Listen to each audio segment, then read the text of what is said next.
أعوذ بالله من الشيطان الرجيم. بسم الله الرحمن الرحيم. لن تنالوا البر حتى تنفقوا مما تحبون وما تنفقوا من شيء فإن الله به عليم. كل الطعام كان حلا لبني إسرائيل إلا ما حرم إسرائيل على نفسه من قبل أن تنزل التوراة. قل فأتوا بالتوراة فاتلوها إن كنتم صادقين. فمن افترى على الله الكذب من بعد ذلك فأولئك هم الظالمون. قل صدق الله. فاتبعوا ملة إبراهيم حنيفا وما كان من المشركين. إن أول بيت وضع للناس للذي ببكة مباركا وهدى للعالمين. فيه آيات بينات مقام إبراهيم ومن دخله كان آمنا. ولله على الناس حج البيت من استطاع إليه سبيلا. فمن كفر فإن الله غني عن العالمين. قل يا أهل الكتاب لم تكفرون بآيات الله والله شهيد على ما تعملون. قل يا أهل الكتاب لم تصدون عن سبيل الله من آمن تبغونها عوجا وأنتم شهداء وما الله بغافل عما تعملون. يا أيها الذين آمنوا إن تطيعوا فريقا من الذين أوتوا الكتاب يردوكم بعد إيمانكم كافرين. فكيف تكفرون وأنتم تتلى عليكم آيات الله وفيكم رسوله. فمن يعتصم بالله فقد هدي إلى صراط مستقيم. صدق الله العظيم. رب اشرح لي صدري ويسر لي أمري واحلل عقدة من لساني يفقهوا قولي واجعل لي وزيرا من أهلي.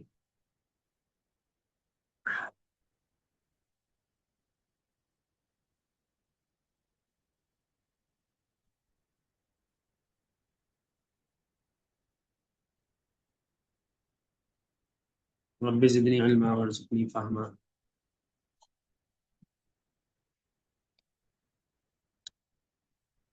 فتح پاک آج الحمدللہ شروع ہو رہا ہے اور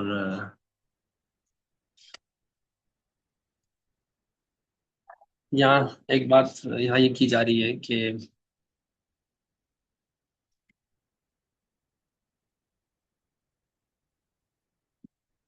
یہ آپ لوگوں نے آیت بھی بہت دفعہ سنی ہوگی کہ تم نیکی کو اس وقت تک نہیں پا سکتے، یعنی نیکی کا اعلیٰ درجہ اس وقت تک نہیں پا سکتے، لن تنالوا البر، ہرگز نہیں پا سکتے، حتی تنفقوا مما تحبون، یہاں تک کہ تم خرچ کرو ایسی چیز جو تم کو پسند ہے، یا مما تحبون اپنی پسندیدہ مال میں سے نہ خرچ کرو، اس وقت تک تم اللہ نیکی کے اعلیٰ درجے کو نہیں پا سکتے۔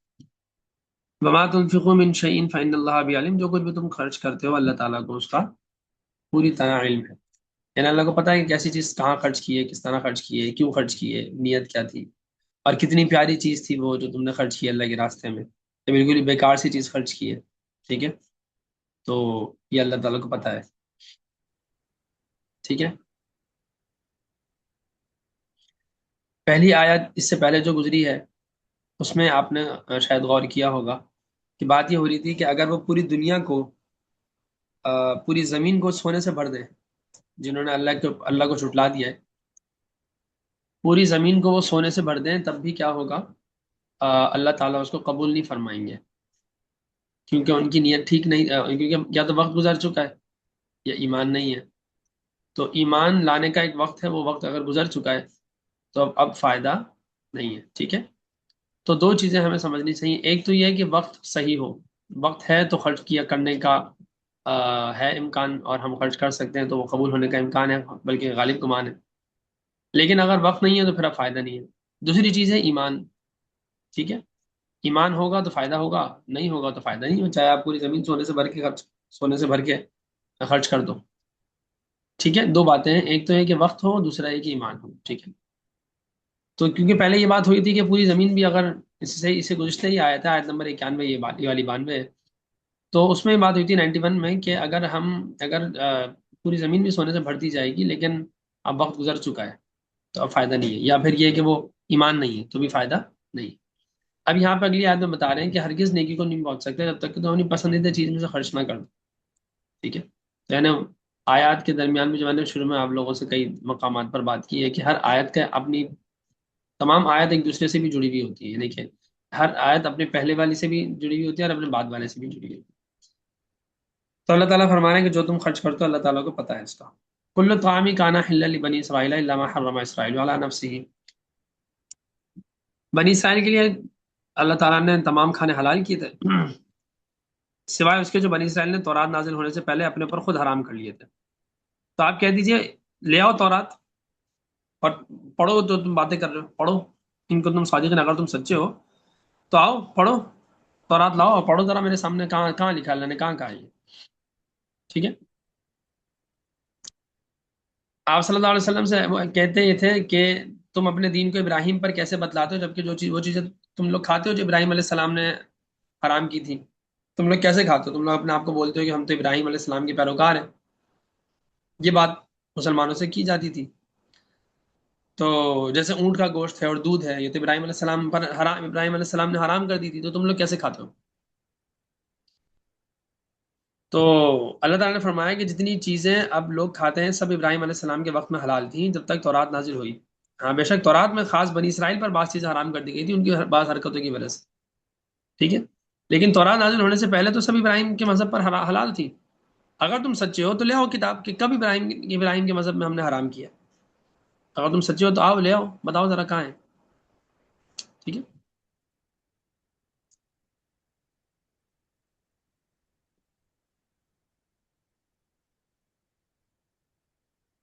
اچھا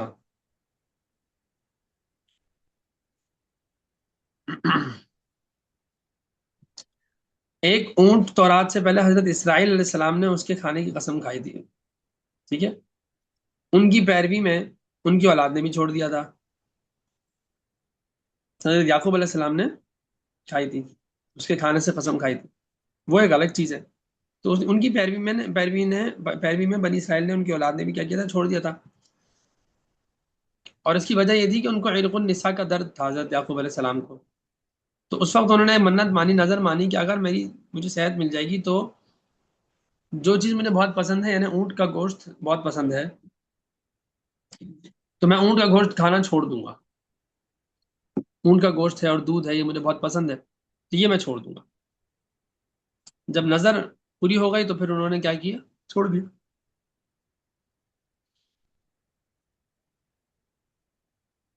البتہ اس طرح کی نظر جو ہماری شریعت میں حلال، ہماری شریعت میں کیا ہے اس کا حکم کہ جو چیز اللہ نے حلال کر دی ان کو ہم حرام نہیں کریں، یعنی اس کی نظر نہیں ماننی چاہیے۔ آپ صلی اللہ علیہ وسلم نے شہد کے اوپر قسم کھا لی تھی یا نظر مان لی تھی، قسم کھا لی تھی وہ تو کہ میں نہیں کھاؤں گا، تو اللہ تعالیٰ نے باقاعدہ قرآن میں فرمایا ہے یا ایھا النبی لما تحرم ما احل اللہ لک، اے نبی آپ وہ چیز اپنے اوپر حرام کیوں کرتے ہیں جو اللہ نے آپ کے لیے حلال کی ہے، ٹھیک ہے۔ تو اگر کر لی ہے تو توڑو اور کفارہ دو، ٹھیک ہے۔ اچھا اب یہ پہلی آیت میں بات ہوئی تھی کہ بھئی تم نیکی اپنی پسندیدہ چیز خرچ کر دو، ٹھیک ہے۔ تو اور اس آیت میں یعقوب علیہ السلام کا ایک محبوب چیز چھوڑنے کا ذکر ہے، دونوں آیتوں میں پھر ایک جوڑ ہے، ہر آیت میں جیسے جوڑ ہوتا ہے تو کبھی کبھی میں بتا دیا کرتا ہوں۔ تو دوسری بات، ایک بات یہ بھی پتہ چل رہی ہے کہ جو پہلی شریعتیں ہیں اس میں بھی کیا ہے، ناسخ اور منسوخ رہا ہے۔ نظر کس چیز کی ماننی چاہیے؟ عبادت کی نظر ماننی چاہیے، بس عبادت کے علاوہ کسی اور چیز کی نظر ہی نہیں مانی جاتی، وہ چیز جو خالصتاً اپنی ذات میں عبادت ہے، ٹھیک ہے۔ جیسے مثال کے طور پر آم، جیسے کچھ لوگ کہتے ہیں کہ روزہ رکھیں گے، مطلب اگر اس بچے کا آم، یہ آپریشن کامیاب ہو گیا، یا روزہ نفل رکھیں پڑھیں گے گے، روزے۔ روزہ رکھیں گے یا نماز پڑھیں گے یا 10 رکعت پڑھیں گے یا 10 روزے رکھیں گے، یہ ہوتا ہے، ٹھیک ہے۔ عمرہ کریں گے، حج کریں گے، ٹھیک ہے۔ تو یہ کیونکہ اپنی ذات میں اصلاً عبادت ہے. اور اس میں ایک اور بھی شرط ہے جہاں تک مجھے یاد آ رہا ہے، وہ یہ ہے کہ وہ ذات یا جو بھی وہ چیز، وہ عبادت جس کے اندر اپنی جنس میں کوئی فرض موجود ہو، جیسے نماز ہے تو نماز فرض ہے نا، تو اس کی آپ نظر مان سکتے ہیں. روزہ ہے تو روزہ کا ایک حصہ ہوتا ہے جو فرض ہوتا ہے. ایک روزے میں فرض آپ کو ملتا ہے کہیں؟ جی ملتا ہے، رمضان کے روزے فرض ملتے ہیں. ٹھیک ہے. تو اسی لیے میرا خیال ہے بعض دفعہ یہ بھی ہوتا ہے کہ آ، ایسی عبادت ہوتی ہے اس کی جنس سے کوئی فرض عبادت نہیں ہوتی. ٹھیک ہے. تو وہ پھر یہ بھی غالباً شرط تھی، مجھے یاد پڑ رہا ہے کہ وہ جو عبادت آپ کریں وہ اس میں فرض بھی ہو. ٹھیک ہے. آ، اسی جیسے لیے یہ شاید صدقہ تلاوت کی وغیرہ نظر نہیں کرتے، مانی جاتی. اس کی نیت نہیں کر سکتے؟ کس کی؟ جیسے کسی غریبوں کو کھانا کھلائیں گے یا صدقہ دیں گے تو یہ فرض میں تو نہیں آئے گا نا؟ اس کی جنس میں زکوٰۃ ہے نا، خرچ اچھا، کرنا. ٹھیک ہے، ٹھیک. تو اسی طرح مجھے یاد پڑا، اگر ہو سکتا ہے میں غلط ہوں، مجھے دیکھنا پڑے گا کہ قرآن کی تلاوت کی منت نہیں ہوتی کہ آپ جو ہے نا وہ بولے کہ جی میں ایک سپارہ پڑھوں گی یا 10 سپارے پڑھوں گی یا ایک قرآن پڑھوں گی یا 10 قرآن پڑھوں گی. یہ میرے خیال میں نہیں ہوتا، مجھے دیکھنا پڑے گا. لیکن جو اصل منتیں ہوتی ہیں جو سمپل ہیں وہ یہی ہے: نماز کی منت مانی جا سکتی ہے، روزے کی منت مانی جا سکتی ہے. یہ سب منتیں مانی جا سکتی ہیں. غریبوں کو کھانا کھلاؤں گی، یہ منت مانی جا سکتی ہے. حج کروں گی، یہ منت مانی جا سکتی ہے. ٹھیک ہے. تو صحیح. اور یہی منتیں ماننی چاہیے، اور اللہ کے علاوہ کسی اور کی نظر نہیں مانی جا سکتی، چاہے وہ آپ صلی اللہ علیہ وسلم کی کیوں نہ ہو، چاہے وہ کسی بڑے ولی کی کیوں نہ ہو، کسی نبی کی کیوں نہ ہو. جو بعض لوگ ولیوں کی اور لوگوں کی منت مانتے ہیں نا، وہ ٹھیک نہیں ہے. ہاں، اس میں اگر کسی کا یہ نظریہ ہے کہ ہم اللہ ہی کے لیے کر رہے ہیں، اللہ ہی کی نظر ہے، لیکن اس کا ثواب فلاں شیخ عبد القادر جیلانی کو پہنچ جائے تو یہ جائز ہے. لیکن بہتر یہی ہے کہ بھائی آپ جو ہے وہ سیدھی سادی سی اپنی منت رکھیں اپنے کام کے لیے کہ بھائی میرا یہ کام ہو گیا، میں اللہ کے لیے یہ نماز پڑھوں گی، یہ روزہ رکھوں گی، بس. اب اس کا ثواب اس کو جائے اس کو جائے، یہ تھوڑی، یہ چیزیں نہیں ہونی چاہیے. صحابہ میں ہمیں اس کی اس طرح سے مثالیں نہیں ملتی. ٹھیک ہے. یعنی منت کے حوالے سے کہہ رہا ہوں. ٹھیک ہے. باقی اگر کسی صحابی نے آپ صلی اللہ علیہ وسلم کے لیے عمرہ کیا ہے یا حج کیا ہے تو وہ ایک الگ چیز ہے کہ بھائی وہ آپ صلی اللہ علیہ وسلم کا ثواب، آپ صلی اللہ علیہ وسلم کو اس کا ثواب پہنچے تو وہ ایک الگ چیز ہے. لیکن یہ نظر کی بات یہاں پہ چلی تو اس کانٹیکسٹ میں کہہ رہا ہوں کہ یہ اللہ کے علاوہ کسی اور کی نظر بھی نہیں مانی چاہیے، اور اس کا ثواب بھی آپ ادھر ادھر پہنچاتے رہیں تو گو کہ جواز کی صورت تو ہو سکتی ہے، لیکن یہ ہے کہ یہ پسندیدہ نہیں ہے. ٹھیک ہے. صحیح. اچھا جی. اس آیت میں یہ بھی بتا دیا گیا ہے کل طعام کان حلا لبنی اسرائیل الا ما حرم اسرائیل علی نفسه من قبل ان تنزل التوراۃ قل فاتوا بالتوراۃ فتلوها ان کنتم صادقین. اس سے پتہ چل رہا ہے کہ دیکھو تورات کے نازل ہونے سے پہلے کی بات اور تھی، بعد کی بات اور. اس سے پتہ چل رہا ہے کہ خود قرآن کریم میں بھی اور اس کے علاوہ بھی دیگر کتابوں میں، دیگر مذاہب میں بھی نسخ واقع ہوا ہے. نسخ تو یاد ہے نا آپ لوگوں کو، میں نے بتایا بھی تھا کہ قرآن کریم میں بعض آیتیں منسوخ ہوتی ہیں، یعنی موجود ہیں اس کے اندر لیکن اس کا حکم منسوخ ہے، یعنی اس پر عمل نہیں کیا جائے گا. سورہ انفال کی آیت آئی تھی، میں نے بتائی تھی. تو اس کے علاوہ اور صحیح. بھی آیت ہیں سورہ انفال، آگے پر جب ہم پڑھیں گے تو وہ آپ لوگ دوبارہ پڑھ لیں گے اس کو. تو ایسا ہوتا ہے کہ ایک حکم اللہ تعالیٰ نے دے دیا لیکن وہ ایک مدت تک کے لیے تھا، وہ مدت ختم ہو گئی، بس بات ختم ہو گئی. ایسا بھی ہوتا ہے. ٹھیک ہے. صحیح. تو یہ بات ہے.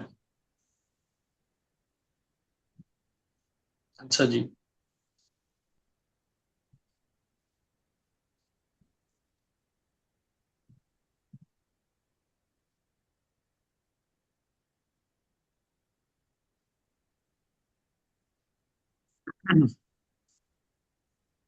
تو ایسا ہوتا رہتا ہے. تو اب آپ صلی اللہ علیہ وسلم کی شریعت میں بھی کیا ہے، اس طرح کی بات اگر ہو جائے تو اس میں وہ جو انہوں نے ایک اعتراض کیا تھا کہ بھئی یہ کیا بات ہوئی، اگر ایک ہی شریعت ہے تو پھر یہ بار بار چینج کیوں ہوتی رہتی ہے. محمد کبھی کچھ کہتے ہیں کبھی کچھ کہتے ہیں، اس کا مطلب ہے کہ یہ اللہ کی طرف سے نہیں ہے. اللہ کی طرف سے ہوگا تو اللہ کو پہلے سے پتا ہوگا کیا حکم دینا، اللہ تعالیٰ نے حکم کو چینج تھوڑی کریں گے. اس طرح کے فضول اعتراضات تھے. تو اس کا جواب یہ بھی ہے کہ بھئی یہ تو پہلی شریعتوں میں بھی رہا ہے. ایک چیز ابراہیم علیہ السلام کی شریعت میں حلال تھی، بعد میں کسی وجہ سے حرام کر دی گئی، پھر وہ حرام تھی، بعد میں کسی وجہ سے حلال کر دی گئی. اس میں کیا پریشانی کی بات؟ اس میں پریشانی کی بات نہیں ہے. تو شروع سے آدم علیہ السلام سے چلا آ رہا. آدم علیہ السلام کی سگے بہن بھائی میں نے آدم علیہ السلام ہی کی اولاد میں بہن بھائی میں نکاح ہو جاتا تھا، اور ہونا تھا وہ تو، ورنہ پھر نسل آگے کیسے بڑھتی. لیکن آپ صلی اللہ علیہ وسلم کی شریعت میں یہ چیز ختم ہو گئی. ٹھیک ہے، یہ سگے بہن بھائی سے نکاح نہیں ہو سکتا، محرم رشتوں سے، خالہ پھوپھی سے نکاح نہیں ہو سکتا، ٹھیک ہے،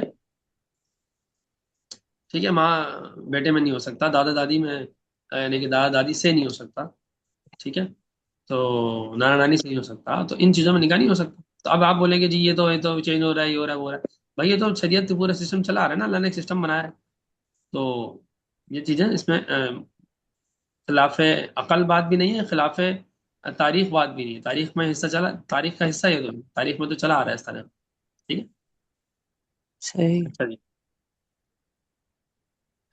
قل فاتوا بالتوراۃ فتلوها ان کنتم صادقین، اگر تم سچے ہو تو لے آؤ، ٹھیک ہے، اگر تم کہہ رہے ہو یہ چیزیں ابراہیم علیہ السلام کے زمانے میں حرام تھی تو اپنی کتاب تورات سے دکھا دو، اگر اپنی کتاب سے بھی نہیں دکھا سکے تو اس کا مطلب ہے کہ تم جھوٹے ہو، ٹھیک ہے، دھوکے دیتے ہو، اور روایت سے پتہ چلتا ہے کہ انہوں نے یہ چیلنج قبول نہیں کیا تھا، ٹھیک ہے، اور آپ صلی اللہ علیہ وسلم کی حق ہونے پر ایک اور دلیل قائم ہو، فمن افترى على الله الكذب من بعد ذلك فاولئک هم الظالمون، پس جو کوئی اللہ تعالیٰ پر جھوٹ جوڑے، جھوٹ باندھے، اللہ تعالیٰ پر جھوٹا الزام لگائے، اس کے بعد بھی جھوٹا الزام لگائے، ان ساری باتوں کے بعد بھی، تو کیا ہے، فاولئک هم الظالمون،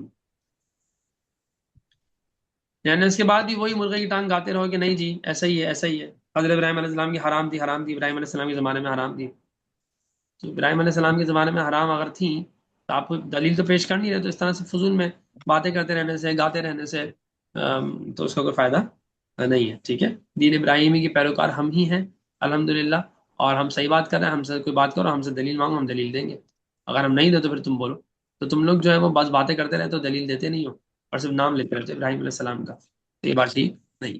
قل صدق اللہ، آپ کہہ دیجئے اللہ نے سچ فرمایا، فاتبعوا ملت ابراہیم حنیفہ، تو بس اتباع کرو ابراہیم علیہ السلام کی، ابراہیم کی ملت کی، حنیفن، کون سا ابراہیم، جو ایک ہی کا ہو کے چلا، میں نے پہلے بتایا تھا حنیف کا ترجمہ، حنیف کا مطلب ہوتا ہے کہ جو اس تمام راستوں کو چھوڑ کر سیدھے ایک ہی راستے پر چلتا رہے، ٹھیک ہے، یکسو ہو کر اللہ کی طرف لگا رہے، وما کان من المشرکین، اور وہ شرک کرنے والوں میں سے نہیں تھا، ٹھیک ہے، یعنی اللہ تعالیٰ نے حلال و حرام کے متعلق اور اسلام اور محمد صلی اللہ علیہ وسلم کے بارے میں سچی سچی اور کھری کھری باتیں ہم کو فرما دی ہیں، بتا دی ہیں، صدق اللہ، اللہ نے سچ کہا ہے، ٹھیک ہے، اب ان کو کوئی جھٹلا نہیں سکتا، اب اگر کوئی جھٹلائے گا تو اپنا بیڑا غرق کرے گا، اپنی مصیبت کرے گا، مسلمانوں کو بھی چاہیے کہ صحیح طریقے سے ابراہیم علیہ السلام کی پیروی کریں، اور اسی طرح کریں جیسے ابراہیم نے اپنے دین پہ عمل کر کے دکھایا ہے، بالکل یکسو ہو کر اللہ تعالیٰ کی خاطر تمام چیزیں رکھی، بالکل سیدھے اپنے دین پر چلے، ادھر ادھر دائیں بائیں نہیں گئے، ٹھیک ہے، صحیح. یہ جو ابراہیم علیہ السلام کے بارے میں حنیف کا لفظ آتا ہے نا، اس کا مطلب یہ ہے کہ وہ جو جتنا جیسے جس طرح اللہ کے نبی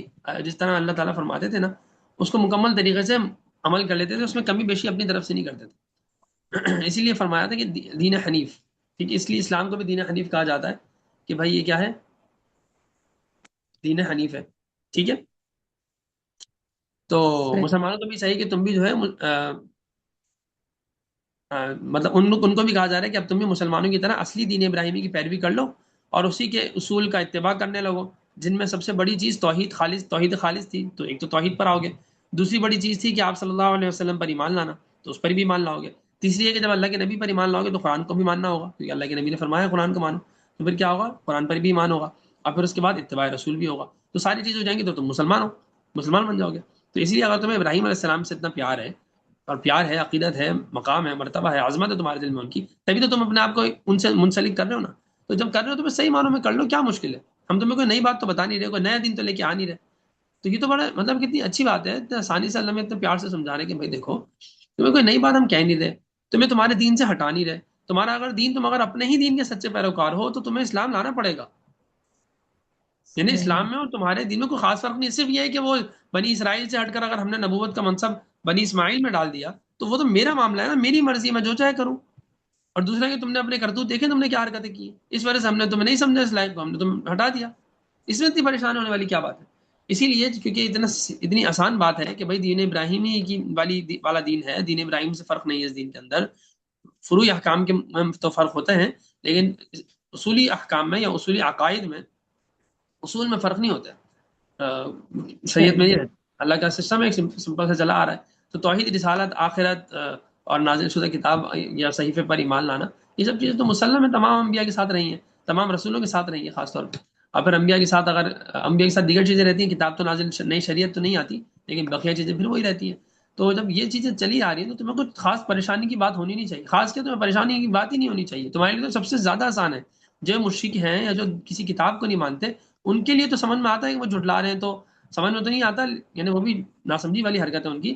لیکن یہ ہے کہ چلو وہ اگر کر رہے ہیں تو ہم بولیں گے چلو ان کو شاید ٹائم لگے. تمہیں کیوں ٹائم لگ رہا ہے؟ تم تو ابراہیم علیہ السلام کی پیروکار ہو، تمہیں تو ابراہیم علیہ السلام سے بڑا پیار ہے. تم تو ابراہیمی ابراہیمی خود کو کہہ رہے ہوتے ہو. تم حج کی تم عزت کرتے ہو، یعنی حج کرتے ہو تم، خانہ کعبہ کا طواف کرتے ہو تم، حاجیوں کو پانی پلاتے ہو، حاجیوں کی خدمتیں کرتے ہو تم، جو ہے وہ بیت اللہ کے آ، کی تعمیر میں اپنا حصہ ڈالنے کو اپنے لیے نیک بختی سمجھتے ہو، خوش قسمتی سمجھتے ہو. تو بھائی یہ سارے کام وہی ہیں جو محمد صلی اللہ علیہ وسلم اور ان کی شریعت میں بھی باعث ثواب اور اجر ہیں. تو اس میں اور اس میں تمہیں تو کوئی ذرہ برابر مسئلہ نہیں ہونا چاہیے تھا نا. تم تو فوراً مانتے. اسی لیے قرآن میں سورہ بقرہ میں شروع میں فرمایا تھا ولا تکونوا اول کافرین بھی، کہ تم جو ہے وہ سب سے پہلے کافر انکار کرنے والے، جھٹانے والوں میں سے مت ہو جانا. کیونکہ ہو یہی رہا تھا. جو مشرکین ہے وہ تو پھر بھی چلو ایمان لا رہے ہیں، اور یہ جو ہے وہ پتہ نہیں کوئی نہ کوئی مسئلہ کھڑا کر رہے ہیں. تو صحیح. یہ بات تمہارا اندر نہیں ہونی چاہیے. تو مطلب پہلے ایمان لے آنا چاہیے کہ یار یہ تو وہی دین ہے جو ہمارا. ہاں بس یہ ہے کہ ہم ہمارے میں ہماری نسل سے چلا گیا. تو بھائی دین تو ویسی نسل کا نام نہیں ہے نا.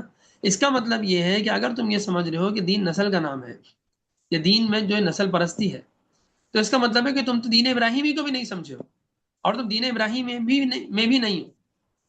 کیونکہ دین ابراہیم میں بھی نسل نہیں تھی، یعنی نسل بازی تھوڑی تھی، یا نسل پرستی تھوڑی تھی. ابراہیم علیہ السلام نے فرمایا تھا کہ اللہ تعالیٰ نے فرمایا تھا نا کہ انی جاعلوک للناس اماما. نہیں، وہ تو ان کے لیے فرمایا تھا.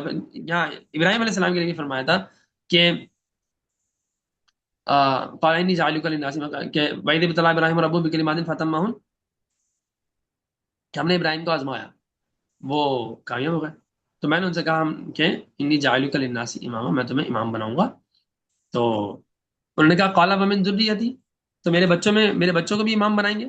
میرے بچوں کا کیا ہوگا؟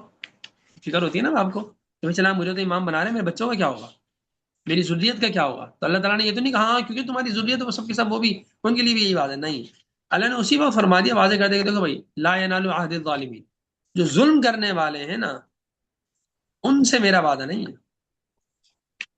بالکل واضح فرما دیا. صحیح. اب اس میں پریشانی کی بات ہونی نہیں چاہیے. یہ تو شروع سے ہی بات واضح ہے، ابراہیم علیہ السلام کو اللہ نے واضح کر دیا تھا. تو تمہیں پریشانی کیسے ہو رہی ہے اور کیوں ہو رہی ہے؟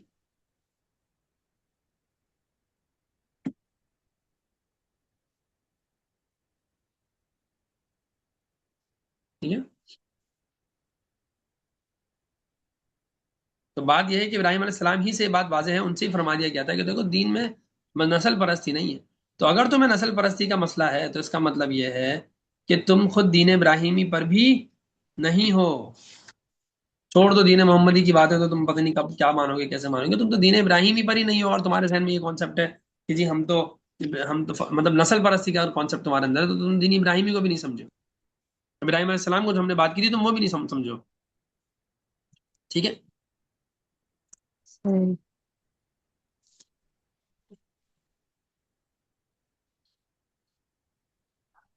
ان اول بیت وضع للناس للذی، ہاں اس میں یہ بات کہہ رہا تھا کہ دیکھیں آپ غور کریں. میں کبھی کبھی اللہ کا شکر بھی ادا کرتا ہوں کہ الحمدللہ اللہ تعالیٰ نے مجھے بہت کم ٹائم میں شاید بہت سی چیزیں سمجھا دی. اس میں ایک چیز یہ ہے کہ اپنی طرف سے جو دین میں اضافے ہیں نا ان کی پیروی نہیں کرنی. ابراہیم علیہ السلام کے بارے میں بھائی اتنے انبیاء گزرے ہیں، 1,24,000 انبیاء ہیں. 1,24,000 چھوٹا عدد تو نہیں ہے نا، یا 2,64,000 بھی ہیں، لیکن چلو 2,64,000 والی روایت اگر نہیں بھی لیتے ہیں تو 1,24,000 تو ہیں. اس میں تو نہیں ہے زیادہ مسئلہ. یہ جتنے بھی ہیں، چلو 25 تو قرآن میں ہی ہیں، چند احادیث میں بھی ہیں، تو 25 تو نام کے ساتھ قرآن میں ہے. ٹھیک ہے. ان 25 میں سے ایک ابراہیم علیہ السلام کے بارے میں ہمیں کہا جاتا ہے کہ ابراہیم کی ملت کی پیروی کرو. ایون کہ مجھے یاد آ رہا ہے کہ ایک جگہ غالباً آپ صلی اللہ علیہ وسلم کو بھی فرمایا گیا ہے. ٹھیک ہے. اور ابراہیم علیہ السلام کے بارے میں قرآن فرماتا ہے کہ وہ کیا تھے؟ حنیفن، بالکل یکسو ہو کر سیدھے دین پہ چلتے رہتے ہیں. بس ان کے بارے میں یہ لفظ آ رہا ہے، اور ہمیں انہی کی دین کی اور ان کی ملت کی اتباع کا حکم دیا جا رہا ہے. کیوں؟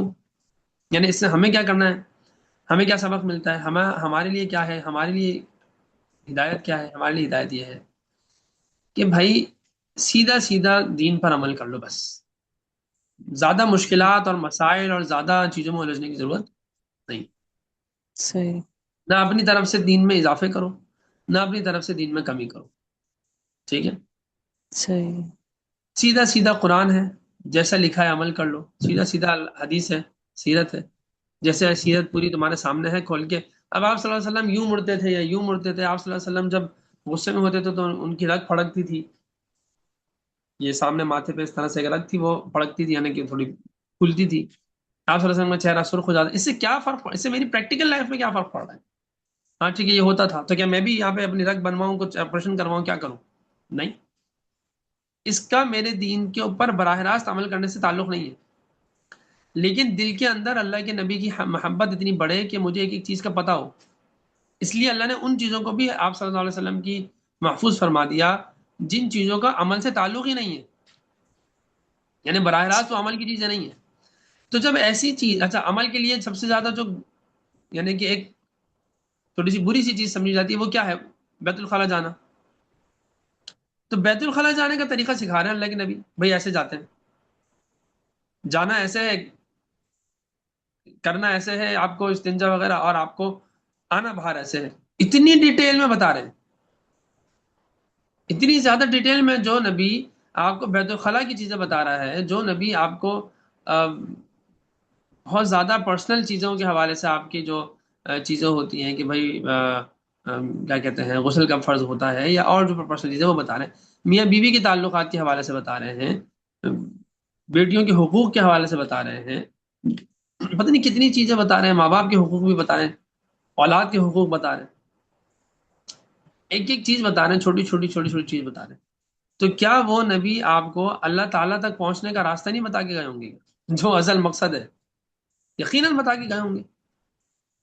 تو جب یہ ساری چیزیں وہ بتا کر گئے ہیں تو پھر ضرورت کیا ہے دیگر چیزوں کی طرف پڑھنے کی؟ جی ہمارے فلاں تھے، وہ بزرگ تھے، ان کے فلاں بزرگ تھے، ان کے فلاں بزرگ تھے، ان کے فلاں بزرگ تھے، ان کے فلاں بزرگ تھے، ان کا یہ طریقہ ہے اور ان کا یہ سلسلہ ہے اور ان کا یہ اس طرح انداز ہے، اور وہ اس طرح وہ کرتے تھے اور ان کے یہ اسباق ہوتے تھے اور ان کا یہ طریقہ ہوتا تھا اور اس سے بڑا فائدہ ہوتا تھا. میں ان پہ تنقید نہیں کرنا چاہ رہا کہ وہ جو بزرگ تھے وہ انہوں نے کیوں کیا ایسے. دل کا امت قد خلت، مجھ سے ان کے بارے میں سوال تھوڑی ہوگا، وہ ایک امت تھی گزر گئی، اچھا عمل تھا اللہ قبول کرے، کہیں غلطی ہو اللہ معاف کرے. میں تو تب بھی یہ نہیں کہتا کہ غلطی ہو تو اللہ ان کو سزا دے، میں تو میرے دل میں تو بہت عقیدت ہے، بہت مقام ہے، لیکن کیا میرے اوپر لازم ہے یا میں ان کی پیروی کروں اپنے نبی صلی اللہ علیہ وسلم کی سنت سیرت کو چھوڑ کر؟ میرے لیے وہ کافی ہے نا جو اللہ کے نبی نے بتا دیا بس. صحیح بات ہے. تو ٹھیک ہے وہ آپ کے بزرگ ہیں بھائی، بہت بڑے بزرگ ہوں گے، میں خود اپنے آپ کو بھی شاید ان کے پیروں کی خاک نہیں سمجھتا ہوں گا، لیکن اپنی جگہ مقام مرتبہ، لیکن میرے لیے وہ رول ماڈل نہیں ہے. رول ماڈل محمد رسول اللہ صلی اللہ علیہ وآلہ وسلم ہے، قرآن ہے، سیرت ہے، بس دو چیزیں رول ماڈل ہیں. یعنی سیرت کہہ لیں یا حدیث کہہ لیں یا سنت کہہ لیں یا آپ صلی اللہ علیہ وسلم کہہ لیں، ایک ہی چیز کے مختلف آپ عنوانات دے سکتے ہیں، قرآن اور اللہ کے نبی صلی اللہ علیہ وسلم. بس اللہ کا کلام، نبی اور اللہ کے نبی صلی اللہ علیہ وسلم، یہ دو چیزیں. اللہ کے نبی جب جا رہے تھے تو فرما رہے تھے کہ بہت سے فتنے آئیں گے میرے بعد، ترکت فیکم امرین، میں تم پہ دو چیزیں چھوڑ کے جا رہا ہوں، کتاب اللہ و سنتی، اللہ کی کتاب اور میرا طریقہ. ہم جو سنت بولتے ہیں نا میری سنت، ہم پھر سوچتے ہیں سنت سے مطلب ہے چارہ کا سنت جوڑ کی، یہ وہ مطلب نہیں ہوتا. سنتی سنت کہتے ہیں چلنے کے راستے کو. اللہ تعالیٰ کے نبی نے یہ نہیں فرمایا کہ میں تمہیں چھوڑ کے جا رہا ہوں ایک قرآن اور دوسرے بزرگوں کے اقوال یا بزرگوں کے طریقے، میرے بعد بڑے لوگ ہوں گے بہت نیک ہوں گے ان کی پیروی کرنا. یا چلو یہی کہہ دیتے کہ بھائی فار ایگزامپل کوئی خاص ایک دو بندے کو نام لے لیتے، مثال کے طور پر کہتے ہیں امام ابو حنیفہ، ضرور کہ امام ابو حنیفہ رحمہ اللہ کی پیروی کرنا یا کرنا. چلو امام ابو حنیفہ کے بارے میں تو چلو کچھ اشارات بھی ملتے ہیں، چلو وہ تو بہت عظیم شخصیت ہے نا، وہ تو صحابہ کی شاگرد ہیں، چاروں اماموں کو وغیرہ کو چھوڑ دیتے ہیں، وہ تو سارا سنت اور سیرت کی بات کریں. وہ کہتے ہیں مثال کے طور پر شیخ عبد القادر جیلانی آئیں گے ایک 561 ہجری میں، تقریباً ہوں گے وہ، تو تم ان کی پیروی کر لینا. تو کر لیتے تو ختم ہو جاتی بات. وہ جب اللہ کے نبی سمپل سمپل سا کہہ رہے ہیں بھائی دیکھو اللہ کی کتاب اور میرا جو طریقہ ہے نا، یعنی میرا جو انداز ہے، میرا جو طریقہ ہے پورا، اس کو تھام لو ہاں اب یہاں اللہ کے نبی یہ بھی کہہ سکتے تھے کہ میری فلاں حدیث بس تمہارے لیے کافی ہے، ایسا نہیں کہا، یہ میری بلکہ فرمایا میرا طریقہ، میرا پورا عمومی جو طور طریقہ تھا میرا وہ اپنا لو تو تم کہیں بھی نہیں بھٹکو گے۔ تو ابراہیم علیہ السلام کے اتباع کی ہمیں حکم اس لیے ہمیں دیا جا رہا ہے کہ یہ پتہ ہے کہ ہمارے اندر بنی اسرائیل کی خصلتیں ہیں، یہ ہمارے لیے شاید کچھ اللہ کا سسٹم ہے، کوئی نظام ہوگا اللہ کا نظام، کہ ہم بھی بنی اسرائیل کے طریقے پہ چلیں گے، جیسے حدیث میں اللہ کے نبی نے ہمیں پہلے بتا دیا تھا کہ اگر تم لوگ بھی ان کے نقش قدم پہ چلو گے، اگر وہ گو کے بل میں گھسے تو تم بھی گو کے بل میں گھسو گے۔ یعنی ایک عجیب سی بات ہے نا کہ اگر وہ گو کے بل میں گھسنے کو فضول کیوں گھس رہے ہیں بھائی، گو کے بل میں تم کیوں گھس رہے ہو، لیکن وہ گھس رہے ہو تو تم بھی گھسو گے بالکل۔ اگر وہ ایسی حرکت کریں جو خود بہت زیادہ کوئی بڑا کام بھی نہیں ہے تو پھر تم بھی پھر بھی تم وہ کرو گے، تو بڑے کاموں میں تو تم ویسے ہی بہت اتباع کرو گے پھر ان کی۔ تو اس کا مطلب یہ ہے کہ کیونکہ ہمارے اندر یہ مسائل ہیں نا تو ان کا حل بھی بتایا ہے، صرف مسائل بتا کے نہیں چھوڑ دیا کہ ہم فار ایگزامپل ایک بچوں کو بولیں دوسرے بچے کے لیے کہ بھائی تم تو اسی نکمے کی طرح ہو، تو تمہارے اندر بھی وہی خاص لگتا ہے، بولے گا اچھا جب ہیں ہی تو پھر میں اب کیا کروں، ٹھیک ہے تو ٹھیک ہے، میں تو ہوئی ہوں برا۔ یہ نہیں ہے، بلکہ اس لیے بتایا کہ دیکھو اپنے آپ کو اس سے بچاؤ، اور دوسرے کے بچانے کے پھر طریقے بھی بتائیں کہ دیکھو یہ ہے، یوں عمل کر لو بس بات ختم ہے، سمپل ہے، آسانی سے پہنچ جاؤ گے سیدھے راستے پہ، ٹھیک ہے۔ تو اسی لیے ہمیں ابراہیمی ملت اور دین ابراہیم کی پیروی اور اس کے اتباع کا حکم دیا جا رہا ہے کہ دیکھو بھائی یکسو ہو کر چلتے رہو، نہ دائیں ہو نہ بائیں ہو، نہ تم دین میں کمی کرو نہ دین میں زیادتی کرو، نہ زیادتی کی گنجائش ہے دین میں نہ کمی کی گنجائش ہے دین میں۔ تو یہ بات یہاں پہ ضمن آئی ہے، لیکن یہ میں اس لیے کہتا ہوں کیونکہ ہم اس کے حوالے سے آ، اس طرح سے بات ہوتی نہیں، کم از کم میں نے نہیں سنی، اگر کوئی عالم کرتے ہوں گے تو کرتے ہوں گے، کرتے ہیں چند ایک بڑے علماء کبھی کبھی اس طرف رہنمائی کر دیتے ہیں، لیکن وہ ایک دو چار پانچ سے تو کچھ نہیں ہوتا نا۔ میں اس لیے کر رہا ہوتا کہ ہمارے یہاں یہ کانسیپٹ آتا نہیں ہے سمجھ میں، کیونکہ ہمارے اندر انڈلج ہو چکا ہے، ہمارے اندر بالکل انجیکٹ ہو چکا ہے، کیونکہ ہم اسی معاشرے میں ہیں، پلے بڑے ہیں جس معاشرے میں ہمارا سارا سسٹم صوفیزم کے طرف سے زیادہ ہے۔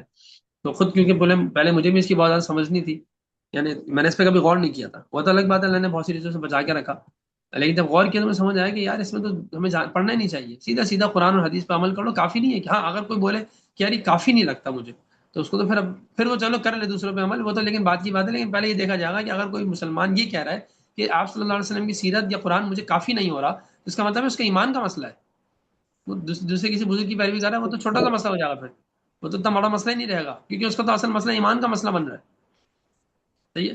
تو بھائی جب ہم بولتے ہیں کہ ہمیں قرآن کافی ہے، ہمیں سیرت کافی ہے، ہاں کوئی چیز سیرت ہی سے آپ مستنبط کر کے نکال لیں اور اس کی ضرورت بھی پڑ رہی ہو حالات کے لحاظ سے، وہ ایک الگ چیز ہے، وہ جائز بھی ہے بلکہ کرنا چاہیے، اور اس کو کسی حد تک ہم ثواب کا کام بھی سمجھ سکتے ہیں، بلکہ وہ دیکھنا پڑے گا سچویشن کے حساب سے، تو بعض اوقات وہ بہت ضروری بھی ہوتا ہے، لیکن بالکل ہی اپنی طرف سے ایک نیا سا کچھ وہ بنا لینا تو وہ طریقہ ٹھیک نہیں ہے، یعنی پورے پورے سلیبس بنتے ہیں، پورے پورے سلیبسز ہیں کہ جی یہ سبق ہے اور پھر یہ سبق ہے، پھر یہ کرنا ہے، پھر وہ کرنا ہے، پھر اس کے بعد یہ مقام ہے، پھر وہ مقام ہے، یہ کہاں سے آپ کے پاس آ گیا؟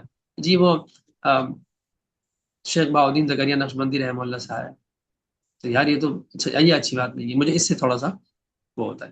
خیر، تو ہمیں دین ابراہیمی کی پیروی کیسے کرنی ہے کہ بالکل یکسو ہو کر ہمیں چلنا ہے، کہ جو اللہ کے نبی صلی اللہ علیہ وسلم نے فرمایا ہے جیسے کہا ہے اس طرح ہم چلتے رہیں۔ ان اول بیت وضع للناس للذی ببکۃ مبارک وہدی للعالمین، بے شک سب سے پہلا گھر جو مقرر ہوا ہے وضع للناس، لوگوں کے لیے، پورے عالم کے لیے مقرر ہوا ہے، للذی ببکۃ، وہ وہی گھر ہے جو کون سا ہے؟ مکہ میں ہے، مبارکت بڑی برکت والا ہے، ہدن للعالمین سارے عالم کے لیے کیا ہے؟ ہدایت والا ہے، ٹھیک ہے۔ مسلمانوں کا جو دعویٰ تھا نا کہ ہم سب سے زیادہ ابراہیم علیہ السلام کے قریب ہیں، تو اس پہ پھر اہل کتاب کو ایک مسئلہ تھا، ان کو یہ مسئلہ تھا، اعتراض تھا کہ انہوں نے کہا کہ بھائی تم یہ جو باتیں کر رہے ہو کہ یہ تمہارے ابراہیم علیہ السلام کے دین کے تم زیادہ قریب ہو، تو کیسے قریب ہو بھائی تم زیادہ؟ اگر تم زیادہ قریب ہو تو ان کا اعتراض یہ تھا کہ ابراہیم علیہ السلام نے اپنے اصل وطن عراق کو چھوڑ کر شام کی طرف ہجرت کی اور پھر وہیں رہے اور وہیں ان کا انتقال ہوا، ان کی اولاد بھی شام میں رہی، ابراہیم علیہ السلام کی کتنی اولادیں شام میں رہیں، کتنے انبیاء اسی مقدس سرزمین میں آئے، سب کا قبلہ بیت المقدس رہا۔ اب تم لوگوں نے بیت المقدس کو چھوڑ کر خانہ کعبہ کو قبلہ بنا لیا، یہ کیسا دین ابراہیمی کہ تم پیروی کرتے اور شام سے دور ایک طرف پڑے ہوئے ہو. شام میں تو نہیں ہے تم لوگ، کہاں شام اور کہاں تم لوگ یہاں حجاز میں. تو کس منہ سے تم یہ باتیں کرتے ہو کہ ملت ابراہیم کے تم زیادہ قریب ہو؟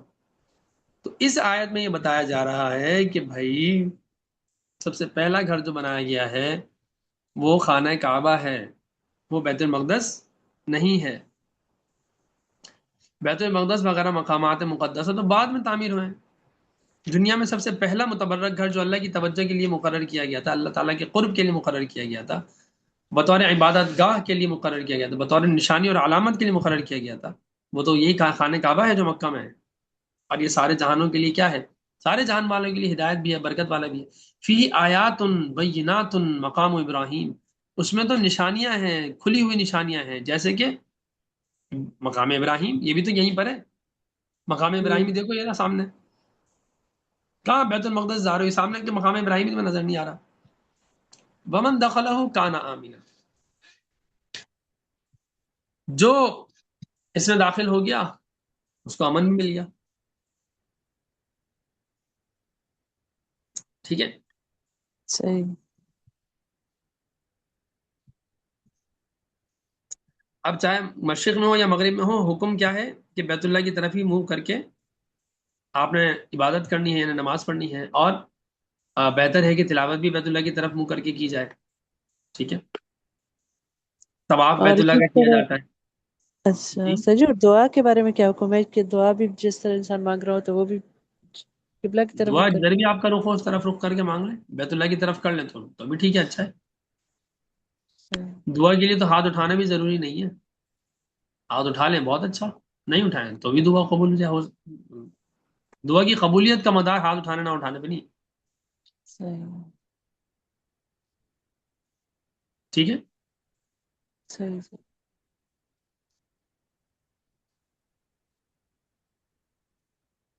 تو اس لیے ہر زمانے میں مختلف مذاہب والے بیت اللہ کے بیت اللہ کی خاص عظمت اپنے اندر رکھتے تھے. ٹھیک ہے. اور ہمیشہ وہاں داخل ہونے کو امن سمجھ لیا جاتا ہے کہ بیت اللہ میں داخل ہو کے بس اب سکون ہے، اب امن ہے، اب ہمیں کوئی چھیڑے گا نہیں. ٹھیک ہے. اس کے پاس مقام ابراہیمی کی موجودگی بھی پتہ دے رہی ہے کہ ابراہیم علیہ السلام کے قدم آئے ہیں یہاں پہ، اور اس کی تاریخ جو تمام عرب کے نزدیک بغیر چون و چرا مسلم چلی آ رہی ہے، وہ بتلاتی ہے کہ یہ وہی پتھر ہے اس پر کھڑے ہو کر ابراہیم علیہ السلام نے خانہ کعبہ تعمیر نہیں کیا تھا. اور خدا کی قدرت سے اس پتھر میں ابراہیم کے قدم کا نشان بھی پڑ گیا جو آج تک محفوظ چلا آتا ہے. کتنی بڑی بات ہے. یعنی یہ تو تاریخی روایت کے اس مقدس پتھر، یعنی کہ تاریخی روایت کے علاوہ اس مقدس پتھر کا وجود ہمارے سامنے پتھر رکھا ہوا ہے. تاریخی روایت تو چلو ہیں جو ہیں وہ ایک الگ چیز ہے، ہمارے سامنے جیتی جاگتی مثال تاریخی روایت تو سے بڑھ کر ایک پتھر رکھا ہوا ہے جو ابراہیم علیہ السلام کی کیا ہے، اس پہ قدم کا نشان ہے. تو اب اس سے زیادہ تمہیں اور کیا چیز چاہیے. ٹھیک ہے. صحیح. نوح علیہ السلام کا جو طوفان آیا تھا تو سب کچھ تباہ ہو گیا، تو اس کے بعد ابراہیم علیہ السلام نے یہی، کیونکہ خانہ کعبہ تو یہی تھا نا، بنیادیں تو یہی تھی، ان بنیادوں کو پھر اٹھا کے دوبارہ سے انہوں نے اس کو تعمیر کیا. تو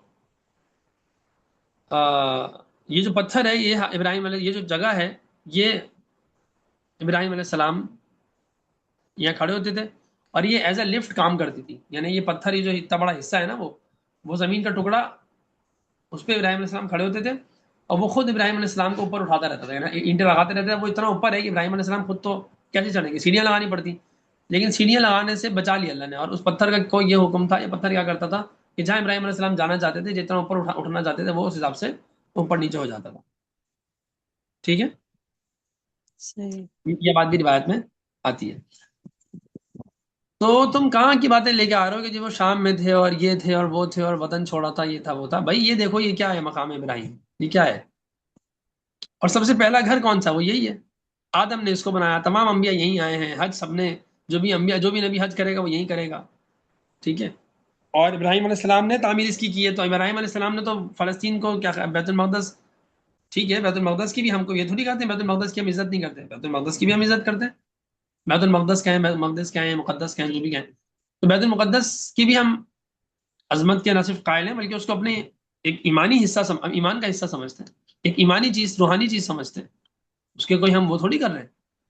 لیکن خانہ کعبہ خانہ کعبہ ہے، بیت اللہ ہے. آدم سے محمد صلی اللہ علیہ وسلم تک بیت اللہ ہے، اب اس کو بنانے والے بھی ابراہیم ہیں، تو اگر ہم ابراہیم ہونے کا دعویٰ کر رہے ہیں تو ہم تو زیادہ حقدار ہیں کہ ہم یہاں پہ خانہ کعبہ میں رہیں، ٹھیک ہے؟ تو ان کے اس فضول اعتراض کا بھی ایک بہت اچھا سا یہاں پہ جواب دیا جا رہا ہے، فی آیات بینات مقام ابراہیم ومن دخلہ کان آمنا وللہ علی الناس حج البیت من استطاع الیہ سبیلا، اور اللہ ہی کے لیے ہے لوگوں پہ حج کرنا، اللہ ہی کے لیے حج ہوگا، کسی اور مقصد کے لیے حج نہیں ہوتا، من استطاع الیہ سبیلا، جس کے اندر استطاعت ہو اس کے حج کرنے کی، ومن کفر فإن اللہ غنی عن العالمین، اور اگر کوئی کفر کرتا ہے تو بے شک اللہ تعالیٰ تو تمام جہانوں سے بے نیاز ہے، غنی ہے، اس کو کیا ہے، کرتے رہو اپنا نقصان کرو گے، ٹھیک ہے؟ صحیح. اللہ تعالیٰ کے اس خاص گھر میں اللہ تعالیٰ کی کوئی خاص تجلی ہے جس کی وجہ سے اسے حج کے لیے خاص کر دیا گیا ہے، ٹھیک ہے؟ اور حج تو ایک عاشقانہ عبادت ہے، کپڑے ٹوپی سر پہ نہیں ہے، دو چادریں لپیٹی ہوئی ہیں اور بس دیوانہ وہاں چکر کاٹتا ہے، چکر کاٹتا ہے، وہ تو ایک بالکل عاشقانہ دیوانگی والی عبادت ہے، ٹھیک ہے؟ تو جو استطاعت رکھتا ہے تو اس کو چاہیے کہ وہ یہ دیوانگی والی عبادت کرے، بندگی صرف کیا کہتے ہیں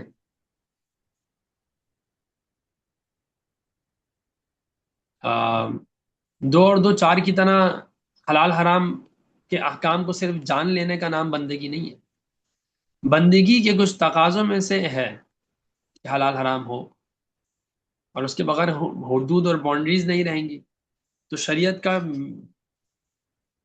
جو شریعت کی پوری شکل ہے تو وہ بگڑ جائے گی، اس لیے حلال حرام کی پابندیوں میں ہم نے شریعت کا ایک خوبصورت سا ایک نظام تمہیں دے دیا ہے، لیکن کچھ اللہ سے عشق و راز و نیاز کی باتیں بھی ہونی چاہیے، کچھ عاشقی بھی اللہ تعالیٰ سے ہونی چاہیے، کچھ محبت بھی اللہ تعالیٰ سے ہونی چاہیے، کچھ نہیں بہت محبت ہونی چاہیے، والذین آمنوا اشد حبا للہ، اللہ تعالیٰ سے شدید ترین محبت کرنے والے ایمان والے ہیں، تو اگر حقیقی ایمان ہے تو اللہ تعالیٰ سے ایک حقیقی محبت بھی ہونی چاہیے نہیں ہونا لازمی ہے، ٹھیک ہے؟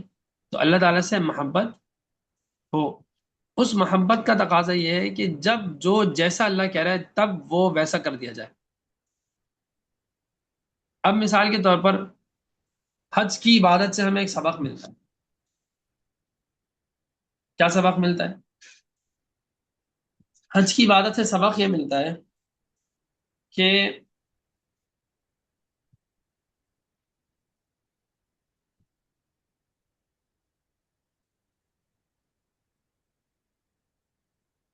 حج کی عبادت سے ہمیں سبق یہ ملتا ہے کہ بھائی جب اللہ تعالیٰ فرما رہے ہیں کہ تم جو ہے وہ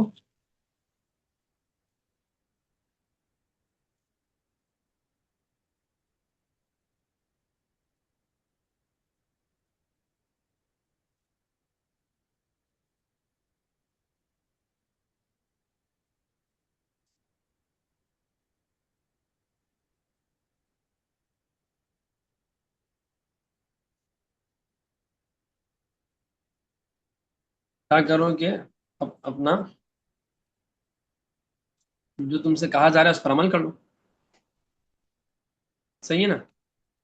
جب اب ہاں ویسے کیا ہے کہ سر ڈھک کر نماز پڑھنی ہے، عبادت تو سر ڈھک کر ہوگی، لیکن یہاں سر ڈھکنا جائز نہیں ہے،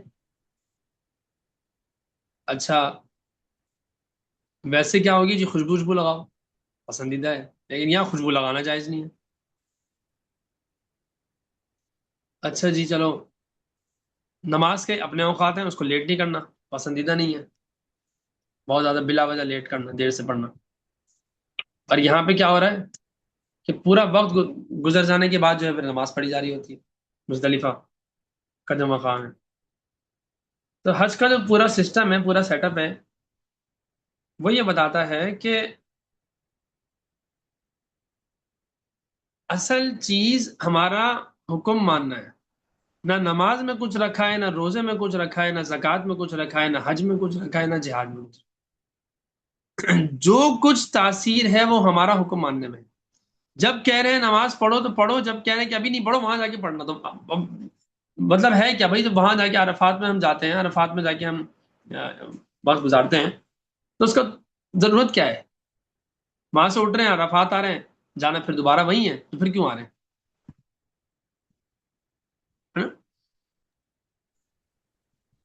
اگر آپ لاجیکلی کانسیپچولی سوچنا چاہتے ہیں مجھے یہ سمجھ نہیں آ رہا، اور سمجھ میں آنا بھی نہیں چاہیے، کیونکہ سمجھ میں آنے والی بات بھی نہیں ہے۔ بات یہ ہے کہ اصل سمجھ یہی ہے کہ اللہ تعالیٰ نے کہا ہے نا کر لو بس کر لو، بات ختم۔ ایون کہ نماز کا وقت گزر جانے کے بعد پڑھی جاتی ہے نماز وہاں، یعنی نماز بھی مقصد بتانے کا کیا ہے؟ مقصد بتانے کا یہ ہے کہ نہ نماز میں نہ اس کے اوقات میں کسی چیز میں اپنی ذات میں کچھ نہیں رکھا، جو کچھ ہے وہ ہمارے حکم دینے میں ہے۔ جس چیز میں ہم نے حکم، اب دیکھو مثال کے طور پر بیت اللہ سے بڑی چیز تو دنیا میں نہیں ہے، عرفات کا مقام بیت اللہ سے زیادہ تو نہیں ہے نا، نہیں، تو بیت اللہ چھوڑ کے کیوں جانے کا حکم دیا جا رہا ہے؟ جو عرفات میں آ کے بیٹھ، میدان عرفات میں چٹیل میدان ہے، وہاں جا کے بیٹھے ہوئے۔ تو اصل بات یہ ہے کہ خانہ کعبہ میں بھی کچھ نہیں ہے۔ اگر کوئی بندہ بولے کہ نہیں جی عرفات کا مقام زیادہ ہے یا بیت اللہ کا، جی بیت اللہ کا، بس میں تو نہیں جا رہا عرفات، وقوف عرفہ میں نہیں کروں گا، میں یہیں بیٹھا رہوں گا، اور وہ حجر اسود سے چپک کے بیٹھا رہے وہ پورا ٹائم، جتنا ٹائم حاجی عرفات میں بیٹھے ہوتے ہیں، اور بولے اتنے پورے ٹائم میں حجر اسود سے چپک کے بیٹھا رہوں گا، اس کا حج ہوگا؟ نہیں، اس کو گناہ ملے گا۔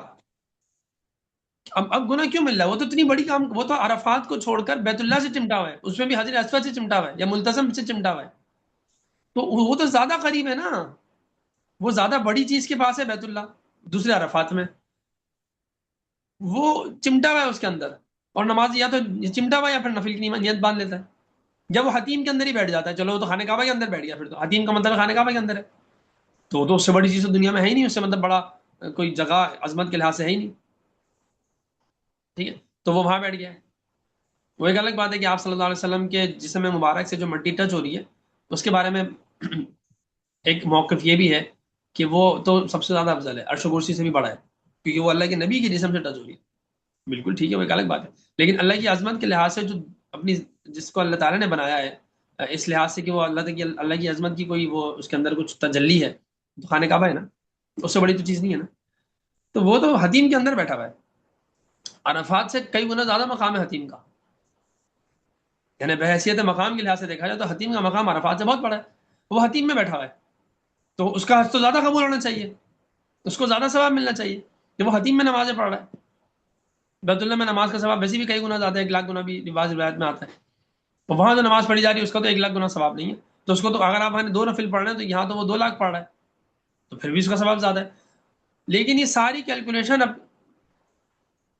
زیرو ہو جاتی ہیں، ان ساری کیلکولیٹڈ، آپ کیلکولیشن کے حساب سے دیکھیں تو اس کا کوئی خاص وہ نہیں سمجھ آتا کہ یار یہ کیوں عرفات میں جا رہے ہیں، پھر یہی رہنا چاہیے، پھر واپس آنا ہے یہاں کے کچھ چیزیں پوری کر کے واپس آنا ہے، موقف عرفہ ہے اس کے بعد آنا ہے واپس۔ تو بھائی سوچنے والی بات یہ ہے کہ اللہ میاں یہ کیا ہو رہا ہے، اور خانہ کعبہ کو تو آپ نے ہی عظمت دی، ہم اپنی طرف سے تو بنا کے لے کر آئے نہیں ہیں کہ جی ہم اپنی طرف سے بول رہے ہیں، وہ بھی آپ نے دیے، تو اللہ میاں سمجھانا چاہ رہے ہیں کہ بھائی دیکھو، اچھا یہ صفا مروا کی چکر لگا رہے ہیں، کیوں بھائی صفا کی پہاڑی مروا کی پہاڑی، یہ کیا چل رہا ہے، یہ وہاں سے یہاں بھاگے جا رہے ہیں بس فضول میں، کوئی تو کی نہیں، کیوں بھاگ رہے ہیں؟ بھاگ رہے ہیں، کیوں بھاگ رہے ہیں؟ جی وہ بھاگی تھی اسماعیل کی والدہ، بھاگی تھی، ٹھیک ہے بھاگ گئی تھی، تو خانہ کعبہ کو چھوڑ کے صفا مروا کہاں جا رہے ہو؟ لیکن نہیں، جانا ہے۔ اس میں اللہ تعالی نے پورے دین کا فلسفہ سمجھایا ہے، پورے دین کا خلاصہ اور فلسفہ یہ ہے کہ نہ نماز میں کچھ ہے، نہ روزے میں کچھ ہے، نہ زکوٰۃ میں کچھ ہے، نہ حج میں کچھ ہے، نہ وقوف عرفہ میں کچھ ہے، نہ صفا مروہ میں کچھ ہے، نہ جہاد میں کچھ ہے، نہ فلسطین کے بیت المقدس میں کچھ ہے، نہ کسی چیز میں اپنی ذات میں کوئی مقام، کوئی حیثیت، کوئی مرتبہ، کوئی بلندی، کوئی رفاتیں نہیں ہیں، جو کچھ ہے وہ ہمارے حکم میں ہے۔ جب ہم کہہ رہے ہیں کہ یہاں بیٹھو، یہاں کی میرے گھر کی اس پتھروں کے گرد، اس کالی غلاف کے گرد چکر لگاؤ، تو اب چکر لگانا عبادت ہے۔ جب ہم کہہ رہے ہیں کہ اب چکر چھوڑو، جاؤ عرفہ میں جا کے بس وہاں بیٹھ جاؤ، وہاں ڈیرے ڈال دو، تو اب وہاں جانا، وہاں ڈیرے ڈالنا عبادت ہے۔ جب ہم کہہ رہے ہیں کہ صفا مروہ کی پہاڑی پہ اب وہاں، یہاں کیا ہے؟ یہاں چکر ہے، وہاں کیا ہے؟ وہاں بیٹھنا ہے، تو صفا ہوں، مروہ میں کیا ہے؟ نہ چکر ہے نہ بیٹھنا ہے، وہاں بھاگنا ہے، تو اب صحیح ہے، بھاگنا عبادت ہے اور صفا مروہ میں بھاگنا عبادت ہے، اور پھر واپس یہاں مطلب حج پورا کرنا ہے یا جو بھی ارکان پورے کرنا ہے وہ کرنا ہے پورا 4-5 دن کا۔ اچھا آپ کو کیا تھا کہ جی ہم کیونکہ ذی الحج میں بہت رش ہو جاتا ہے تو میں جو ہے وہ محرم میں کر لوں گا یا سفر میں کر لوں گا، خانہ کعبہ بھی وہی ہے، عرفات بھی وہی ہیں، حجر اسود بھی وہی ہے، صفا مروہ بھی وہی ہے، ملتزم یا حتیم بھی وہی ہے، سب اپنی ہوں، اپنی جگہ پر ہے، تو کوئی کر لے، حج کے دنوں کے علاوہ کوئی کر لے کہ بھائی اس وقت رش بہت ہوتا ہے، اتنی موتیں ہو جاتی ہیں، تو میں تو ایک اچھا کام کروں، لوگوں کو موت سے بچا رہا ہوں، صحیح بات ہے، وہ ایک حد تک بات ٹھیک ہے، تو وہ کہتا ہے کہ میں تو ابھی کر لوں گا، سفر میں کروں گا، اور اس طرح آسانی بھی ہو جائے گی، اگر پورے سال میں ڈیوائڈ ہو جائے تو زیادہ لوگ زیادہ آسانی سے حج کر سکیں گے، خرچہ بھی کچھ کم ہو جائے گا، کیونکہ انتظامات کم کرنے پڑیں گے، تو کیا حج ہو جائے گا؟ نہیں، رمضان بڑا مہینہ ہے، ذی الحج بڑا مہینہ ہے، رمضان. تو رمضان میں کر لو حج، حج ہو جائے گا، سارے کام وہی کریں، سارے ارکان وہی کریں، وقوف عرفہ بھی کریں، سارے طواف سب چیزیں سب کچھ پورا پورا کریں، کیا حج ہو جائے گا؟ نہیں. نہیں ہوگا، جمرات بھی وہی ہیں، سب وہی ہیں، لیکن حج نہیں ہوگا، کیوں؟ بس وہ جو گنتی کے دن تھے حج کے وہ قد ختم ہو گئے، وہ گزر گئے، وہ جب آئیں گے اب پھر تب کرو گے، اس کا مطلب کیا ہوں. ہے؟ نہ رمضان میں کچھ ہے، نہ ذی الحج میں کچھ ہے، جو کچھ ہے میرے حکم دینے میں ہے، میں نے دیا ہے کہ ان دنوں میں یہ کرنا ہے تو ان دنوں میں یہ کرنا عبادت ہے، رمضان میں روزے رکھنے تو رمضان میں روزے رکھنا عبادت ہے، اس سے پورا دین کا فلسفہ جو حج کا کانسیپٹ ہے نا، حج سے بھی اور روزے سے بھی، مثال کے طور پر صبح کا وقت ہے، آپ نے ناشتہ کیا، آج تھا 6:37 تھا یا 6:36 تھا صبح صادق کا وقت، اب اگر میں یہ کہوں یا کوئی بندہ یہ کہے کہ جی میں تو جو ہے نا وہ 6:36 پہ نہیں کروں گا، میں تو 5:36 پہ نہیں کروں گا، میں تو 5 بجے ہی بند کر دوں گا اپنا روزہ، ٹھیک ہے، اور 5 بجے نہیں بلکہ میں 1 گھنٹہ اور پہلے کر لیتا ہوں، میں 4 بجے روزہ بند کر لیتا ہوں اپنا، بس وہ 4 بجے سے بھوکا ہے، پیاسا ہے، نہیں کھاتا، 5:36 ہو گئے، 5:37 ہو گئے، 5:40 ہو گئے، 5:50 ہو گئے، ٹھیک ہے، روزہ چل رہا ہے، مغرب کا وقت ہو گیا، اب وہ کہتا ہے کہ میں تو آج افطاری ہے، مثال کے طور پر 6:39 پر یا 40 پر، چلو 6:40 پر افطاری ہے، میں 6:40 پہ نہیں کروں گا، میں تو 7:40 بلکہ 8 بجے کھاؤں گا،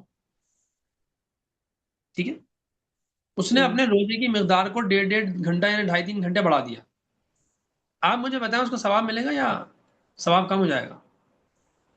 ثواب اسی روزے جتنا ہی ملے گا نا، اس کا روزہ اسی ٹائم سے شروع ہوگا جب اللہ نے حکم دیا. ہاں، لیکن اس کو ثواب کم ملے گا یا کتنا زیادہ ملے گا، کم ملے گا یا اتنا ہی ملے گا؟ اتنا ہی ملے گا. نہیں ملے گا اتنا، اس اچھا. کو کم ملے گا، کیونکہ حدیث میں آتا ہے کہ جو صبح صادق کا وقت ہوتا ہے وہ ایک وقت ہے، جو بھی ایک مقررہ وقت ہے، اس وقت تو ایک گھڑی مڑی کیلکولیشن نہیں ہوتی تھی، بس سورج صبح صادق کا ایک اندازہ ہوتا تھا، ٹھیک ہے، یا وہ رات کی جو قرآن میں آتا ہے کہ حتیٰ یتبین لکم الخیط الابیض من الخیط الاسود من الفجر، ٹھیک ہے،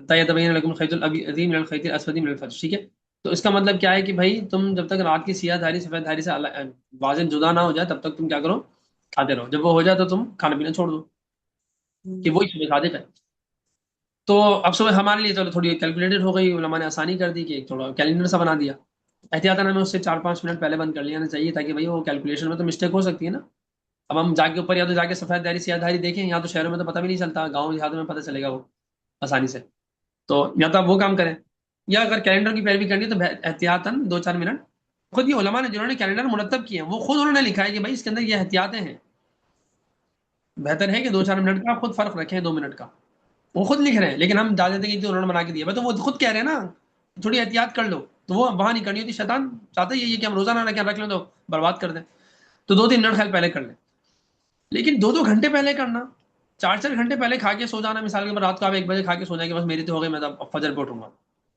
تو وہ پسندیدہ نہیں ہے، حدیث میں آتا ہے کہ صبح جو صادق صبح صادق سے جو کچھ پہلے کا وقت ہوتا ہے جس کو سحری کہتے ہیں، سحر کا وقت کہتے ہیں، اس وقت کھانے کو ہم سحری کہتے ہیں، وہ کیا کرو کہ اللہ نے اس میں برکت رکھی ہے اور سنت بھی ہے، تو اگر کوئی نہیں کرے گا وہ سنت کا ثواب چھوڑ دے گا، تو ثواب کم ہو گیا نا، کم ہو گیا. ٹھیک ٹھیک. کم ہو گیا، افطاری میں حکم یہ ہے کہ جیسے ہی غروب آفتاب ہو جائے فوراً کھاؤ، جلدی کرو، افطاری میں تم جلدی کرو، حدیث میں فرمایا لیکن نبی نے کہ افطاری میں جلدی کیا کرو.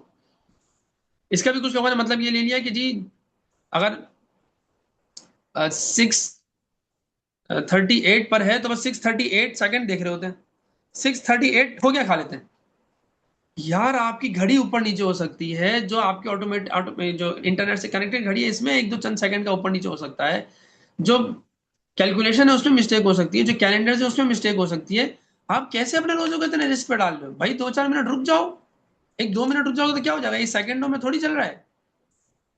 کیونکہ قرآن حدیث میں تھوڑی آیا کہ آج کتنے بج کے اتنے منٹ پہ ہوگی اور فلاں گھڑی کے حساب سے ہوگی، یہ تو کہیں نہیں آیا. یہ تو سب ہم نے خود بنایا نا، تو اس پہ اتنا ریلائے کر لینا پھر روزہ برباد ہو جاتا ہے.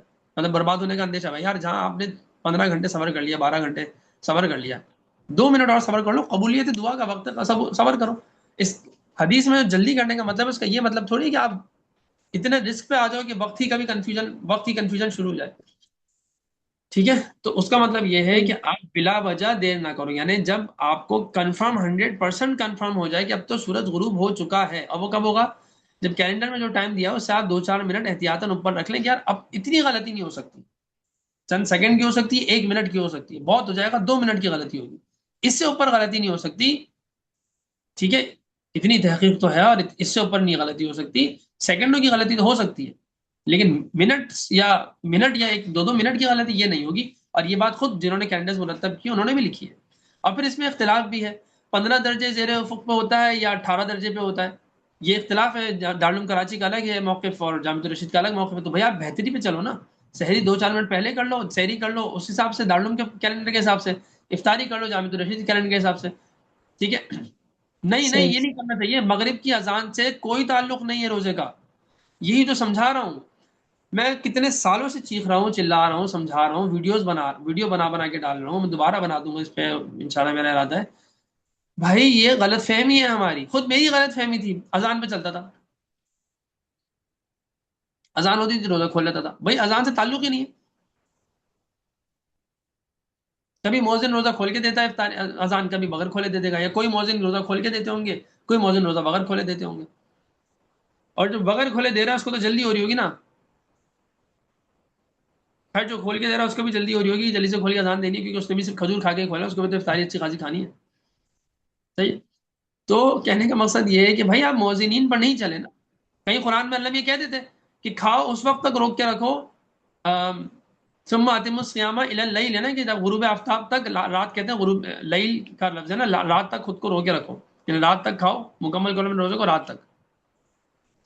رات ہوتی ہے مغرب پہ، یعنی غروب آفتاب تک کچھ نہیں کھانا. تو اللہ میں کہہ دیتے کہ مغرب کی اذان تک کچھ نہیں کھانا، حتی یؤذن المؤذن اذان المغرب، جب تک مؤذن مغرب کی اذان نہ دے تب تک تم روک کے رکھو. یہ کہہ دیتے. مشکل تھا اللہ میں کہہ سکتے ہیں.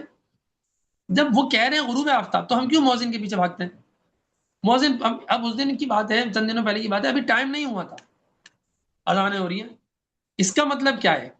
ٹائم سے تقریباً چند منٹ پہلے یا 1 سیکنڈ پہلے، سوری 1 منٹ پہلے یا آدھا منٹ پہلے اس نے روزہ کھولا ہے، اور اس کے بعد وہ مائک اس نے سیٹ کیا، اپنے پاس لگایا، آن کیا، اور پھر اس نے اذان دی ہے.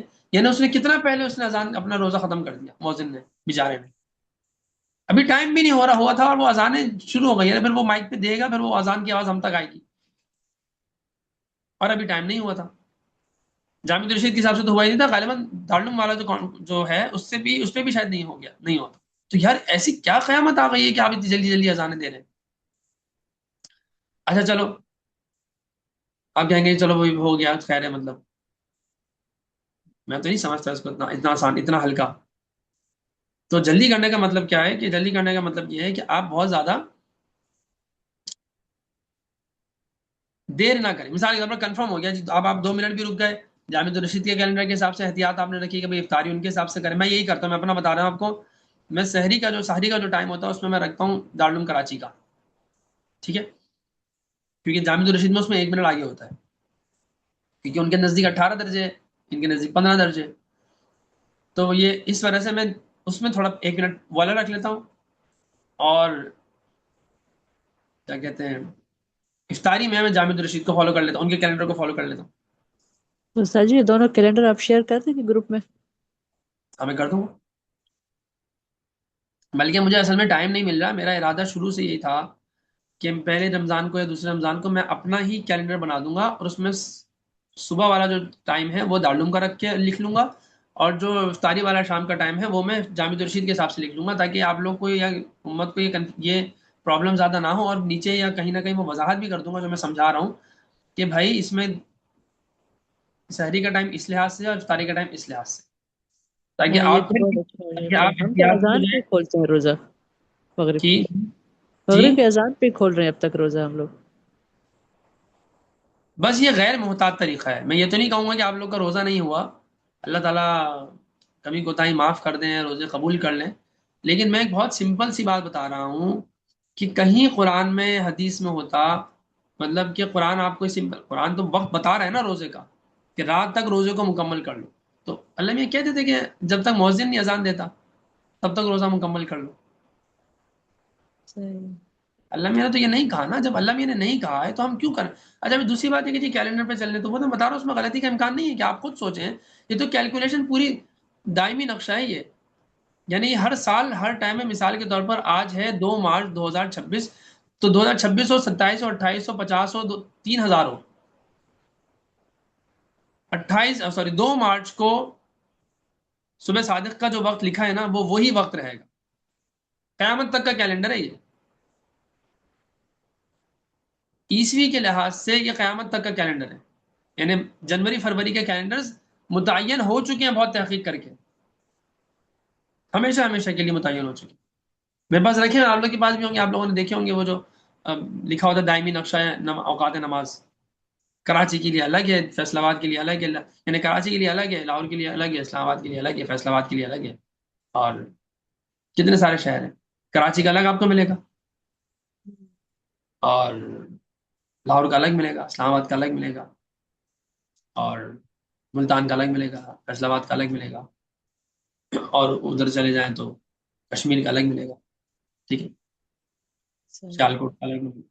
کہنے کا مقصد یہ ہے کہ یہ سب تحقیق ہو چکی ہے، یہ سارا کام ہو چکا ہے، انہوں نے لکھ کے دے دیا، لیکن اس میں خود وہ جنہوں نے تحقیقی کی ہیں، جنہوں نے اس کو شائع کیا ہے، جنہوں نے اس کے اوپر، جن مفتیان کرام نے ساری بات اس پہ مہر لگائی ہے، تصدیق شدہ ہونے کی مہر لگائی ہے، انہوں نے وضاحت کر دی ہے، اپنا فریضہ وہ پورا ادا کر چکے ہیں، کہ ہم نے تحقیق بھی کر لی، پورے ایکسپرٹس کو بلا کے، ایسٹرونومی کے جو ایکسپرٹس ہوتے ہیں، جو ان فلکیات کے جو ایکسپرٹس ہوتے ہیں ان کو بلا کے، پھر شریعت کو دیکھ کے، دونوں نے مل بیٹھ کے پوری کمیٹی، پورے پورے سسٹمز بنے، پورے پورے اجلاس ہوئے، پورے پورے اس کے اندر تحقیقات ہوئیں، اس کے بعد جا کے یہ چیزیں متعین کر دی گئی ہیں، ٹھیک ہے، لیکن انہوں نے وضاحت کے لیے یہ لکھ دیا ہے کہ بھائی اس میں ہم نے اپنے حساب سے کیلکولیشن کی ہے، چند سیکنڈز کا فرق ہو سکتا ہے، احتیاط اسی میں ہے کہ چند منٹ کا ایک تھوڑا لحاظ رکھا جائے، لیکن وہ ہم نہیں بتا، تو میرا یہ ارادہ ابھی تک بھی ہے، خیال اب تو 10 روزے 11 روزے ہو ہی گئے ہیں، اب میں کیا کروں گا کروں، لیکن ہے ارادہ، مجھے ٹائم ہی نہیں ملتا، اتنی چیزیں ہوتی ہیں کہ میں یہ ارادہ تھا کہ کیلنڈر بنا دوں، اور اس میں صبح کا ٹائم دارالعلوم کا رکھ لوں، افطاری کا ٹائم جامع الرشید کا رکھ لوں، اور نیچے وضاحت کر دوں کہ احتیاطاً 2 منٹ پہلے سے روزہ بند کر لے، 3 منٹ پہلے۔ مفتی محمد صاحب جو جامع الرشید کے دارالفتہ کے رئیس ہیں، بڑے مفتی ہیں، انہوں نے، صحیح۔ ان کی کتاب ہے مسائل رمضان، پتلی سی کتاب ہے، اس میں انہوں نے لکھا ہے، ابھی سمجھایا، یہ کانسیپٹ سمجھایا ہے، اور پھر یہ فرمایا ہے کہ احتیاطاً 3 منٹ پہلے روزہ بند کر لیں، اور احتیاطاً 2 منٹ بعد یا 3 منٹ بعد یا 5 منٹ بعد روزہ کھولیں۔ ان کو نہیں پتا کہ مکروہ ہو رہا ہے، اب لوگ بولتے ہیں کہ یہ حدیث میں آیا ہے سحری میں دیر تک کرو اور افطاری میں جلدی کرو، کیا مطلب ہے؟ کہ اذان تک کھاتے رہو؟ ان میں اب وہ مولانا طارق جمیل صاحب کا ایک ویڈیو ہے، مولانا طارق جمیل صاحب حفظ اللہ تعالیٰ، اللہ تعالیٰ ان کو بہت بہت جزائے خیر دے، بہت بڑے عالم ہیں، اور میری زندگی کو چینج کرنے میں ان کا بہت بڑا کردار ہے، تو انہوں نے یہ بات سمجھائی اور یہ حدیث بتائی ہے، تو اب لوگ اس کو کوٹ کر رہے ہوتے ہیں مجھے کہ جی مولانا طارق جمیل صاحب نے تو یہ کہا ہے، میں کہہ رہا ہوں کہ مولانا طارق جمیل صاحب نے یہ کب کہا ہے کہ جی کیلنڈر جو میں سمجھا رہا ہوں اس کے خلاف تو انہوں نے کوئی بات نہیں کی نا، اور اگر صحیح۔ بالفرض خدا نہ خواستہ مولانا اس کے خلاف کوئی بات کرتے بھی ہیں نا، تو مولانا کی بات نہیں مانی جائے گی، میں صحیح۔ اتنی بڑی بات بول رہا ہوں، جو بات میں آپ کو بتا رہا ہوں نا، یہ مفتی محمد صاحب کی ہے، اور میں نے، اور جو میرا یہ عمل ہے کہ ایک میں دارالعلوم کا لے رہا ہوں اور ایک سائڈ میں جامع الرشید کی لے رہا ہوں، یہ میں خود مفتی تقی عثمانی صاحب سے، یہ میں مفتی تقی عثمانی صاحب سے اس کی اجازت لے چکا ہوں، جب کنفرم کر چکا ہوں، حضرت میں ایسے کرتا ہوں، کسی میں خبات تو نہیں ہے، ایسے کرنا ٹھیک ہے میں کر لوں، حضرت نے فرمایا ٹھیک ہے کر لوں، لکھا ہوا میرے پاس موجود ہے، صحیح۔ ٹھیک ہے نا، تو بھائی اس میں جو ہے وہ بات، اور وہ کوئی مولانا تعلیم صاحب کی بات الگ ہے، وہ حدیث کا ایک مزاج، وہ دوسری بات سمجھا رہے ہیں، اس میں وہ یہ تھوڑی کہہ رہے ہیں، جو میں جو کہہ رہا ہوں اس کو غلط تھوڑی کہہ رہے ہیں وہ، یہ تو ایک احتیاط کی بات ہے، ہاں آپ اتنا دیر کر دو کہ بھائی کیلنڈر کا ٹائم بھی ہو گیا، جامع الرشید کے کیلنڈر کا ٹائم بھی ہو گیا، جامع الفیض میں مثال کے طور پر 6:40 ہے آج مثال کے طور پر، تو اب آپ 6:40 بھی ہو گئے اور آپ نے 2-3 منٹ یا 5 منٹ آپ نے اور دعائیں بھی مانگ لی، آپ اور رک گئے، اب 6:45 ہو رہے ہیں، اب آپ پھر بھی نہیں کھا رہے. اس سے منع کیا ہے حدیث میں کہ جب 100% کنفرم ہو گیا، یہ جو آپ رک رہے ہیں یہ صرف کنفرمیشن کے لیے رک رہے ہیں، اس لیے نہیں رک رہے کہ میں زیادہ رکوں گا تو زیادہ ثواب ملے گا، اس لیے رکیں گا تو گناہ ملے گا. ہم اس لیے رکتے ہیں زیادہ کہ یار کنفرم ہو جائے کہ یار اب تو غروب ہو ہی گیا ہوگا سورج، ہم اوپر تو نہیں کھڑے ہوئے نا پہاڑ پہ، یار سوچنا چاہیے نا تھوڑا. تو اب یہ 100% کنفرم ہو گیا کہ بھائی پہاڑ سوری سورج اب غروب 100 اب تو 100% ہو گیا ہوگا. اور فیس بک پہ ہمارے ایک دوست ہیں، انہوں نے خود تصویر کھینچی ہے، پوسٹ انہوں نے فیس بک پہ پوسٹ لگائی، انہوں نے تصویر کھینچ کے لگائی کہ بھائی اذانیں ہو چکی ہیں، مؤذن اذان دے چکا اور سامنے سورج ہے میرے، میں سورج کو دیکھ رہا ہوں، ابھی غروب ہوا نہیں اور اذانیں ہو چکی ہیں اور ٹائم بھی ہو چکا تھا. یعنی کیلنڈرز میں جو ٹائم آیا اس کے لحاظ سے افطار کا غروب آفتاب کا ٹائم ہو چکا تھا. وہ کہہ رہے ہیں سورج سامنے میں اپنی آنکھوں سے دیکھ رہا ہوں، انہوں نے تصویر کھینچ کے لگائی. تو یہ ہو جاتا ہے، اس لیے بہتر یہ ہے کہ تھوڑی احتیاط، کیوں اپنا روزہ برباد کرنا ہے یار، 12 گھنٹے سے بھوکے پیاسے ہیں، 5 منٹ میں کیا ہو جائے گا، نہیں ہوتا مکرو. ہاں آپ کنفرم ہونے کے بعد 1 منٹ بھی رکیں گے تو مکرو ہوگا، وہ جو حدیث میں آیا ہے وہ یہ ہے کہ جب غروب آفتاب ہو جائے تو افطاری میں جلدی کرو.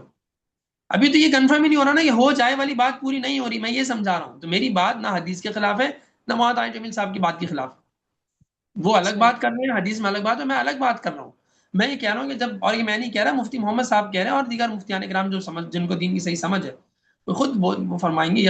کسی بھی آپ مفتی سے فتویٰ لے لیں، میری بات کو کہیں جا کے چیک کرا لیں، وہ آپ کو یہی کہیں گے، اگر وہ صحیح کر رہے ہوں گے تو آپ کو بتائیں گے کہ ہاں جی معاملہ یہی ہے کہ ہمیں احتیاطاً، کیونکہ یہ چیزیں یہ کوئی قرآن حدیث نہیں ہے کیلنڈر، ہمیں تھوڑا سا احتیاطاً 1-2 منٹ کر لیں، اس نیت سے احتیاط کر رہے ہیں کہ بھائی یہ کہیں غروب آفتاب سے پہلے نہ کھا لیں. ہم اس لیے نہیں کر رہے کہ جی میں 2 منٹ زیادہ رک کے اللہ کو یہ دکھا رہا ہوں، اللہ میاں میں تو زیادہ بھوکا پیاسا رہ سکتا ہوں، یہ پسندیدہ نہیں ہے، یہ مکروہ ہے. نیت یہ ہے کہ میں اس لیے کر رہا ہوں کہ تاکہ یہ کنفرم ہو جائے کہ روزہ ہو گیا ہے. تو اب میں یہاں سے بات سمجھا رہا تھا، بات تھوڑی لمبی بھی ہو گئی، ٹائم بھی اوپر ہو گیا، لیکن چلیں جن لوگوں کو جانا چاہیں وہ چلے جائیں، 1-2-4 منٹ اور بات ہوگی. کہ فلسفہ اسلام یہ ہے کہ اب کیا ہے، روزہ کھول لو، حکم ہے روزہ کھول لو. اب بندہ بولے کہ نہیں میں تو جو ہے نا وہ 6:40 پر ہو گیا نا کنفرم، میں 6:40 پہ نہیں کھولوں گا، میں تو 7:40 نہیں بلکہ 8 بجے کھولوں گا، اللہ میاں زیادہ خوش ہوں گے، نہیں خوش ہوں گے اللہ میاں، بلکہ آپ کو مکروہ ہو جائے گا روزہ، آپ کا ثواب آپ کا کم ہو جائے گا، خلاف سنت طریقے سے آپ کی افطاری ہو رہی ہے، سنت کے خلاف عمل آپ کر رہے ہیں، حدیث کے خلاف آپ چل رہے ہیں، آپ کو ثواب بہت کم ملے گا، بس اللہ کے بس فرض قبول ہو جائے گا، مکروہ ہو چکا ہے روزہ آپ کا، فرض اترا ہے، ثواب بہت کم ہو گیا ہے، تو جو اجر ہے وہ کم ہو چکا ہے آپ کا. تو دین کا فلسفہ یہ ہے کہ جس وقت میں کہہ رہا ہوں رک جاؤ تو اسی وقت رکنا ہے، اس سے اتنا پہلے رک جاؤ بھائی، کیلکولیشن کے حساب سے دیکھا جائے تو وہ 18 گھنٹے بھوکا رہ رہا ہے، 1.5 گھنٹہ وہاں پہلے کر لیا، 1.5 گھنٹہ یہاں پہلے کر لیا. ہم 15 گھنٹے کا رکھ رہے ہیں مثال، آج کل تو خیر 15 گھنٹے کا نہیں ہو رہا، آج کل تو کتنے گھنٹے کا ہو رہا ہے، یعنی تقریباً 6:45 سے 7:15، 13 گھنٹے کا روزہ ہو رہا ہے، 13 گھنٹے کا روزہ ہو رہا ہے. تو وہ تو 16 گھنٹے کا روزہ رکھ رہا ہے نا، ہم 3 گھنٹے ہم سے زیادہ رکھ رہا ہے، تو اس کو ثواب 3 گھنٹے کے حساب سے اسی کیلکولیشن کے حساب سے زیادہ ملنا چاہیے. یعنی اگر ہمیں 13,000 نیکیاں ملنی ہے تو اس کو 16,000 نیکیاں ملنی چاہیے، لیکن نہیں، ہمیں 13,000 یہ جتنی ملی ہے، ہمیں جتنی ملی ہے نا اس کو ہم سے بہت کم مل رہی ہے. کیوں؟ کیونکہ وہ اللہ کے سسٹم کے حساب سے نہیں چل رہا، جتنا کہا جا رہا ہے اتنا نہیں کر رہا، اس سے بڑھ کر رہا ہے. تو کیلکولیشن کے حساب سے، لاجک کے حساب سے اس کو ثواب اور اجر زیادہ ملنا چاہیے، لیکن دین اسلام کے جو احکام ہوتے ہیں، اللہ کے جو احکام ہوتے ہیں، وہ ہمیشہ آپ کی اور میری عقل کے حساب سے نہیں ہوتے، صحیح. جو ظاہری عقل ہے اس کے حساب سے نہیں ہوتے. ایک باطنی عقل ہوتی ہے، یعنی جو گہرائی والی عقل ہوتی ہے وہ یہ ہوتی ہے کہ اللہ میاں ان چیزوں سے یہ نہیں سمجھانا چاہ رہے کہ مجھے تمہیں بھوکا رکھنا ہے تو آج کے دن تم 13 گھنٹے رکھو گے تو ثواب زیادہ ہے، فلاں دن تم 12 گھنٹے رکھو گے تو ثواب زیادہ ہے. یہ نہیں ہے مقصد، یہ ہے کہ تم دین کا یہ کانسیپٹ سمجھو کہ میں کہہ رہا ہوں رک جاؤ تو رک جاؤ، اور میں کہہ رہا ہوں کھاؤ تو اب کھاؤ. میرے کہنے سے رکنا عبادت، نہ اپنی ذات میں بھوکا رہنا عبادت ہے، نہ اپنی ذات میں کھانا کھانا عبادت ہے. میرے کہنے میں اصل ساری نورانیت ہے اور ساری تجلی ہے حکم کی، کہ میں نے کہا ہے رک جاؤ تو رک جاؤ، اور میں نے کہا ہے کھاؤ تو کھاؤ. یعنی یہ بھی اصلاً یہی عقل ہے کہ اللہ جو کہہ رہے ہیں جیسے کہہ رہے ہیں وہ تو اس لحاظ سے عقل ہی کی بات ہے، لیکن یہ تھوڑی نیکسٹ اسٹیپ والی، نیکسٹ لیول کی عقل ہے، جس کو آپ باطنی عقل کہہ لیں، جس کو آپ گہرائی والی عقل کہہ لیں، جس کو آپ نیکسٹ لیول کی عقل کہہ لیں، جس کو آپ اعلیٰ درجے کی عقل کہہ لیں، آپ کی مرضی ہے. تو یہ ظاہری جو اوپر عقل ہوتی ہے وہ نہیں ہے. تو اللہ میاں پورا کانسیپٹ روزے سے بھی یہ سمجھا رہے ہوتے ہیں کہ نہ بھائی نہ کھانے میں کچھ ہے، نہ پینے میں کچھ ہے، نہ کھانے سے رکنے میں کچھ ہے، نہ پینے سے رکنے میں کچھ ہے، جو کچھ ہے میرے حکم میں ہے. ورنہ تو جو جلدی کر رہا ہے اور جو دیر تک افطاری کو روک کے رکھ رہا ہے اس کو زیادہ ثواب ملنا چاہیے. لیکن نہیں، اس کا روزہ نہ صرف یہ کہ ثواب زیادہ نہیں ہے، برابر دے دیتا اللہ میاں نہیں، برابر بھی اس لیے نہیں کہ خلاف سنت ہو گیا، مکروہ ہو گیا روزہ، فقہی لحاظ سے مکروہ زیادہ ہے روزہ. ٹھیک ہے. اسی طریقے صحیح. سے حج میں بھی یہی ہے، اچھا نماز میں بھی یہی ہے. بھائی نماز پڑھنا عبادت ہے نا، تو کیوں کیا کہتے ہیں جب طلوع آفتاب ہوتا ہے اس وقت نماز پڑھنا حرام کیوں ہے؟ اس وقت نماز پڑھنے سے پتہ ہے ثواب ملنا چھوڑیں گناہ ملتا ہے. زوال کے بعد صحیح. ایک بندہ نماز پڑھے گناہ ملے گا، غروب آفتاب کے وقت نماز پڑھے گناہ ملے گا. 3 اوقات جو ممنوع اوقات ہیں ان اوقات میں نماز پڑھنے سے گناہ ملتا ہے. اس سے بھی اللہ یہ سمجھا رہے ہیں کہ نماز میں کچھ نہیں رکھا یا ان کے اوقات میں کچھ نہیں رکھا، جو کچھ ہے میرے حکم میں، یہ وقت ہے اسی کے اندر پڑھو گے تو ہے، اس سے اوپر نیچے کر لو گے تو نہیں ہے. اور اس کے اوپر کی بھی ایک لمٹ، اور اوپر کرے تو قضا ہو گئی. اچھا چلو قضا ہو گئی، قضا پڑھ لی نا، ثواب کم ہو گیا، قضا تو پڑھ لی. لیکن اگر عصر کی نماز میں ابھی پڑھ لوں، آج کی عصر کی نماز اور ظہر کی نماز اور مغرب عشاء کی نماز میں آج ابھی پڑھ لوں، اس وقت میں فری ہوں، چلو یار ابھی میرے پاس ٹائم ہے، اس کے بعد تو میرے پاس شام تک ٹائم ہوگا نہیں، رات تک بزی ہوں، پھر تراویح راوی بھی ہے، یا چلو رات میں مجھے کچھ کام ہے تو میں ساری نماز ابھی پڑھ لوں، تو کیا میری نمازیں ہو جائیں گی؟ وضو پورا کر نہیں. رہا ہوں، نمازیں پوری پڑھ رہا ہوں، بلکہ ہو سکتا ہے بولے یار میں تھوڑا سکون سے پڑھ لوں گا، سکون سے پڑھ رہا ہوں، خشوع و خضوع زیادہ ہے، توجہ زیادہ ہے، ہو جائے گی، ایک بھی نماز نہیں ہوگی کیونکہ وقت ہی نہیں ہوا. تو نہ نماز صحیح. میں کچھ ہے، نہ کسی چیز کسی عبادت میں کچھ ہے، جو کچھ ہے اللہ تعالیٰ فرما رہے ہیں کہ جو کچھ ہے میرے حکم میں، میرے حکم جو نہیں. میں کہہ رہا ہوں، جب کہہ رہا ہوں، جیسا کہہ رہا ہوں، جتنا کہہ رہا ہوں وہی کرنا، ویسے کرنا، اتنا کرنا، اسی وقت کرنا عبادت ہے. اس سے ذرہ برابر اوپر نیچے کر لو گے پھر وہ عبادت اس کے مطلب وہ عبادت نہیں رہے گی. پھر اس کی حدود فقہ یا شریعت بتاتی ہے کہ بھئی کس حدود سے نکلیں گے تو وہ عبادت ہی ختم ہو جائے گی، اور کس حدود میں رہیں گے تو مکروہ ہوگی، اور کس حدود میں رہیں گے تو پسندیدہ نہیں ہوگی، ثواب کم ہوگا، مکروہ بھی نہیں ہوگی لیکن تھوڑا سا ثواب کم ہو جائے گا. خلاص 21 حدود میں رہیں گے تو عین سنت کے مطابق ہوگی. یہ سب پھر فقہ کے مضامین ہیں یا فقہ کے ڈومین ہیں، فقہ کا ڈومین ہے وہ، اس میں ہمیں شریعت پورا بتاتی ہے، پورا سسٹم بتاتی ہے. تو وہ ایک اس میں ساری چیزیں آپ کے سامنے آ جاتی ہیں. لیکن جو مزاج ہے اور جو فلسفہ اسلام ہے وہ یہ ہے کہ جو کچھ ہے ہمارے حکم میں ہے، اور اپنی ذات میں کسی عمل میں کوئی عظمت نہیں ہے، جو عظمت ہے ہمارے حکم کی جیسے وجہ لوگ سے اس اس میں کو خلاف کہتے ہیں قربانی کا کہہ رہے تھے کہ لوگوں کو کپڑے دیں اور غریبوں کو دیں اور قربانی، یہ بھی تو ایک میں بھی مسئلہ یہی ہوتا ہوتا ہے کہ قربانی کا معاملہ یہ ہوتا ہے کہ اب اس ویسے تو آپ غریبوں کو سارا سال دیں، لیکن ان 10 دنوں میں، بلکہ ان 4 دنوں میں، ہے. 10 11 12 ذی الحج میں سب سے عظیم عبادت خون بہانا ہے. حدیث میں آتا ہے اللہ کے نزدیک سب سے زیادہ پسندیدہ عمل کیا ہے؟ جانور کا خون بہانا ہے، اس جانور کا جو قربانی کے لیے حلال بتایا گیا ہے، یعنی قربانی کرنا. وہ الفاظ خون بہانے کے مقصد یہ ہے کہ ان دنوں میں، ان 3 دنوں میں سب سے عظیم عمل، اللہ کے نزدیک سب سے زیادہ محبوب عمل، قربانی ایسا کرنا. سب سے زیادہ محبت ہو، وہ کیا ہے؟ ذبح کرنا، قربانی کرنا. آپ اس کے علاوہ آپ پورا سال پڑھائیں، آپ کریں، صحیح. آپ وہ کھانا بھی دیں، آپ کپڑے بھی دیں، آپ پیسے بھی دیں، آپ راشن بھی دیں، آپ گھر بنا کے دیں. آپ کو منع کیا ہے کہ آپ تو ابھی تو ہم تو آج تو آیت پڑھے لن تنالوا البر حتی تنفقوا مما تحبون، اپنی پسندیدہ چیز میں سے خرچ کرو. تو مال تو پیسہ تو سب سے زیادہ پسندیدہ ہوتا ہے، تو خرچ کرو پیسہ. ان دنوں میں نہیں، ان دنوں میں وہی والی بات فلسفہ اسلام. اصل چیز کیا ہے کہ جو کچھ جب ابھی میں کہہ رہا ہوں عبادت، ابھی میں کہہ رہا ہوں قربانی کرو، تو اب قربانی کرنا عبادت ہے. اب بندہ جو ہے صحیح. ضائع عمرہ کرے، میں قربانی کی وجہ سے عمرہ کروں گا، قربانی کے چھوڑنے کا گناہ ملے گا. ٹھیک ہے. صحیح. تو یہ ہے سارا سسٹم. اچھا سر جی، میرا ایک سوال تھا کہ جس طرح نبی کریم صلی اللہ علیہ وسلم کا نام لیتے ہیں نا آپ پڑھاتے ہوئے، تو ہم لوگ اگر جگہ چینج نہیں کر رہے، ہم نے ایک بار ضرور شریف پڑھا تو مطلب دوسری بار اگر ہم نہ بھی پڑھیں تو ٹھیک ہے. ہوتا ہے نا کہ ہر بار نام لینے پر اپنی جگہ چینج کرنا ضروری، کوئی مسئلہ ہے؟ مجھے ذہن میں نہیں آ رہا. ہوں.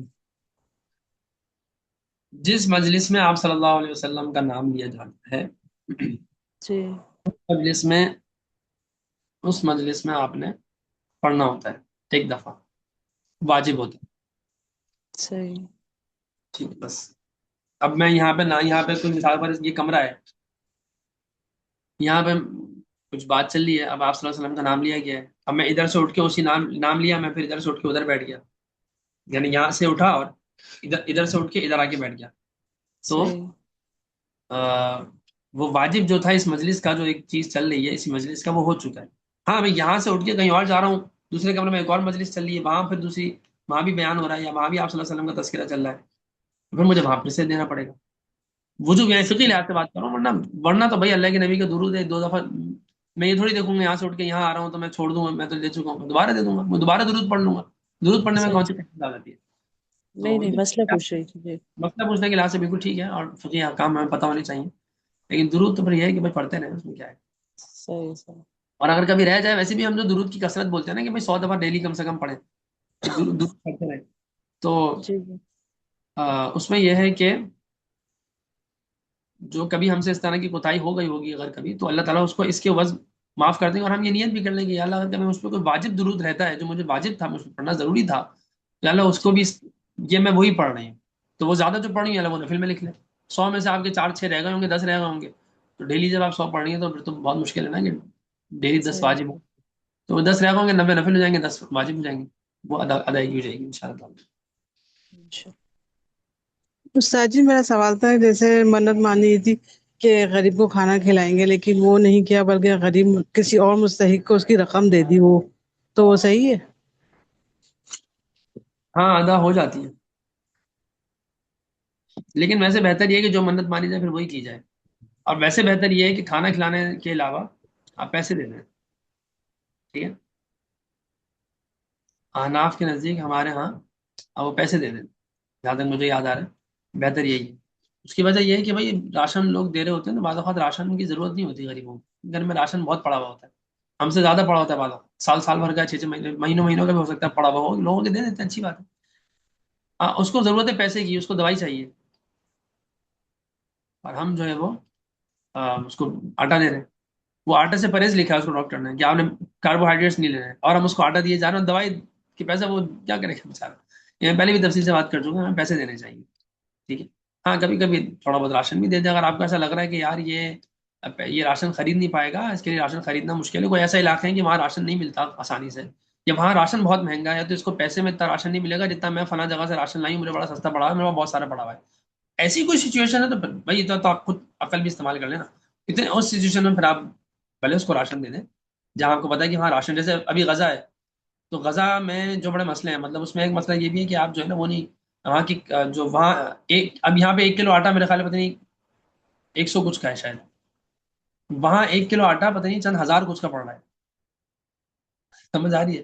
تو اگر آپ، یہی میں صرف سمجھانے کے لیے دوں نا، ویسے تو یہاں سے آپ آٹا وہاں لے کے جائیں گے تو وہ بھی اتنا ہی مہنگا پڑ جائے گا، لیکن اگر اس طرح کے کوئی علاقے ہیں، فار ایگزامپل کراچی کی کچھ علاقے ہیں، آپ کراچی کے علاوہ کسی دوسرے شہر جا رہے ہیں، وہاں مہنگا ہے آٹا، تو یہاں سے آپ لے کے چلے جائیں.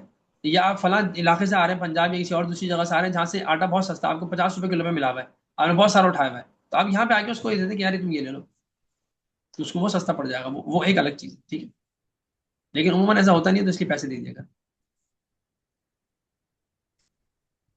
جی کوئی سوال ہے تو کر لیں ہم. اچھا کہاں تک پڑھ لیا تھا ہم نے؟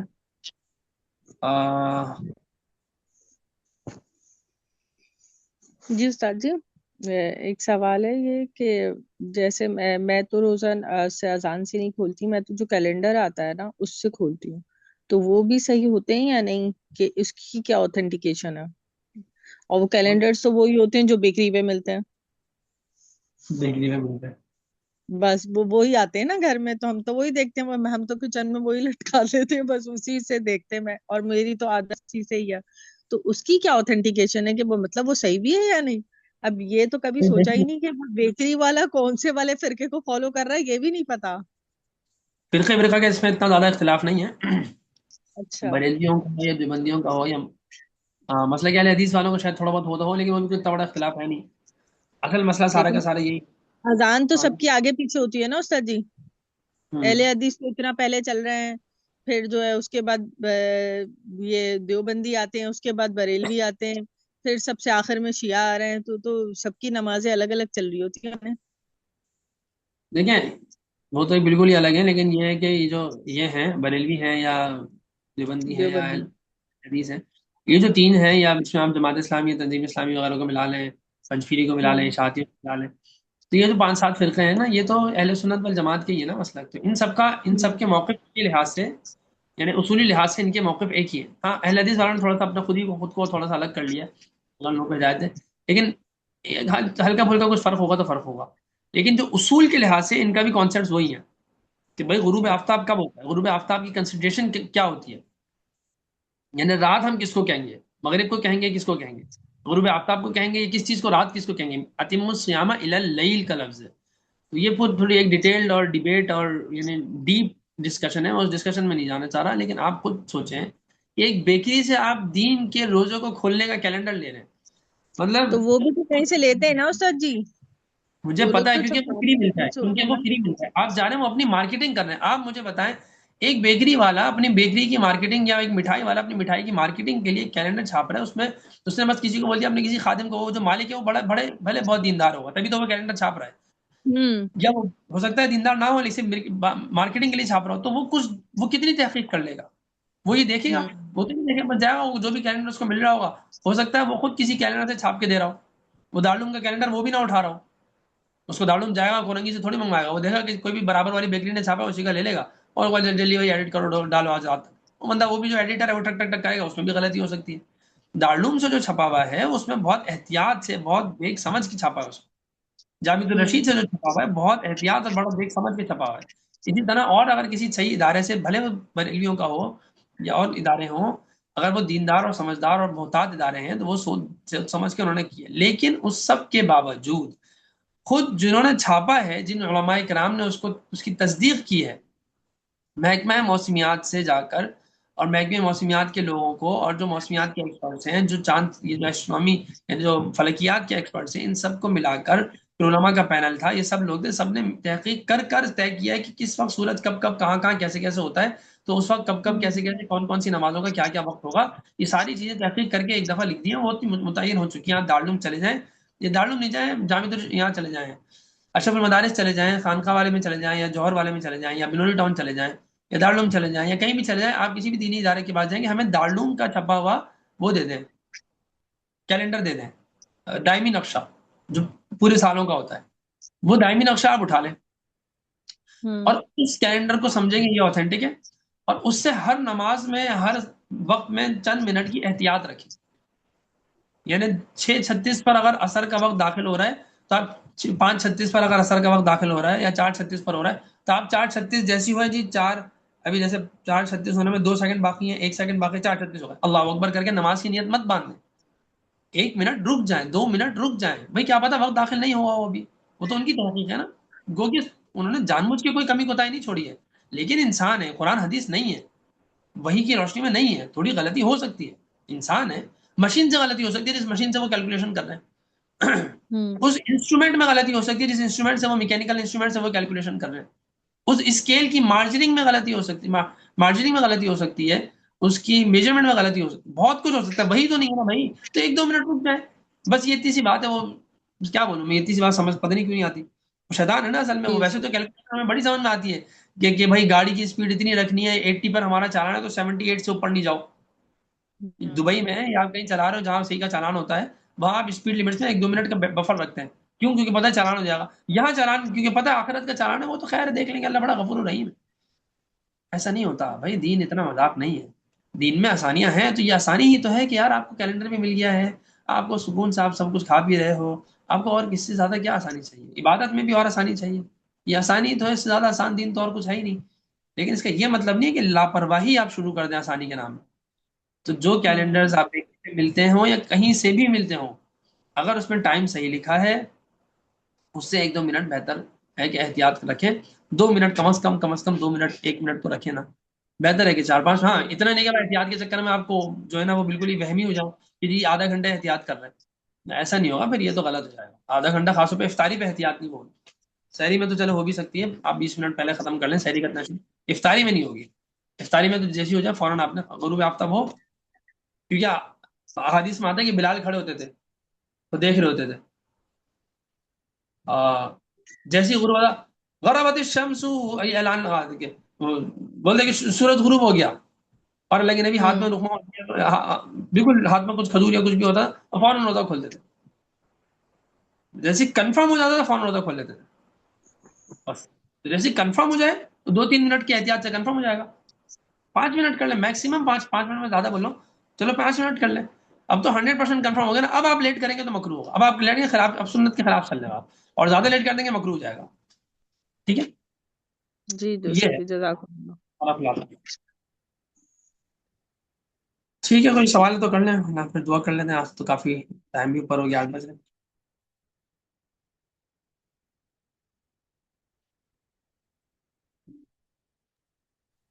نہیں سر جی، آپ نے کہا نا دارالعلوم والا کیلنڈر اور جامعۃ رشید والا، تو ان سے بھی لیٹ کرنا ہے تھوڑا سا، یا اس احتیاطاً سے وہ مفتی کہہ پرفیکٹ رہے بنے ہیں، گا؟ اب مفتی محمد صاحب خود فرما رہے ہیں کہ بھائی آپ 1 منٹ نہیں، انہوں نے 3 منٹ کا فرمایا کہ 3 منٹ کی احتیاط رکھیں.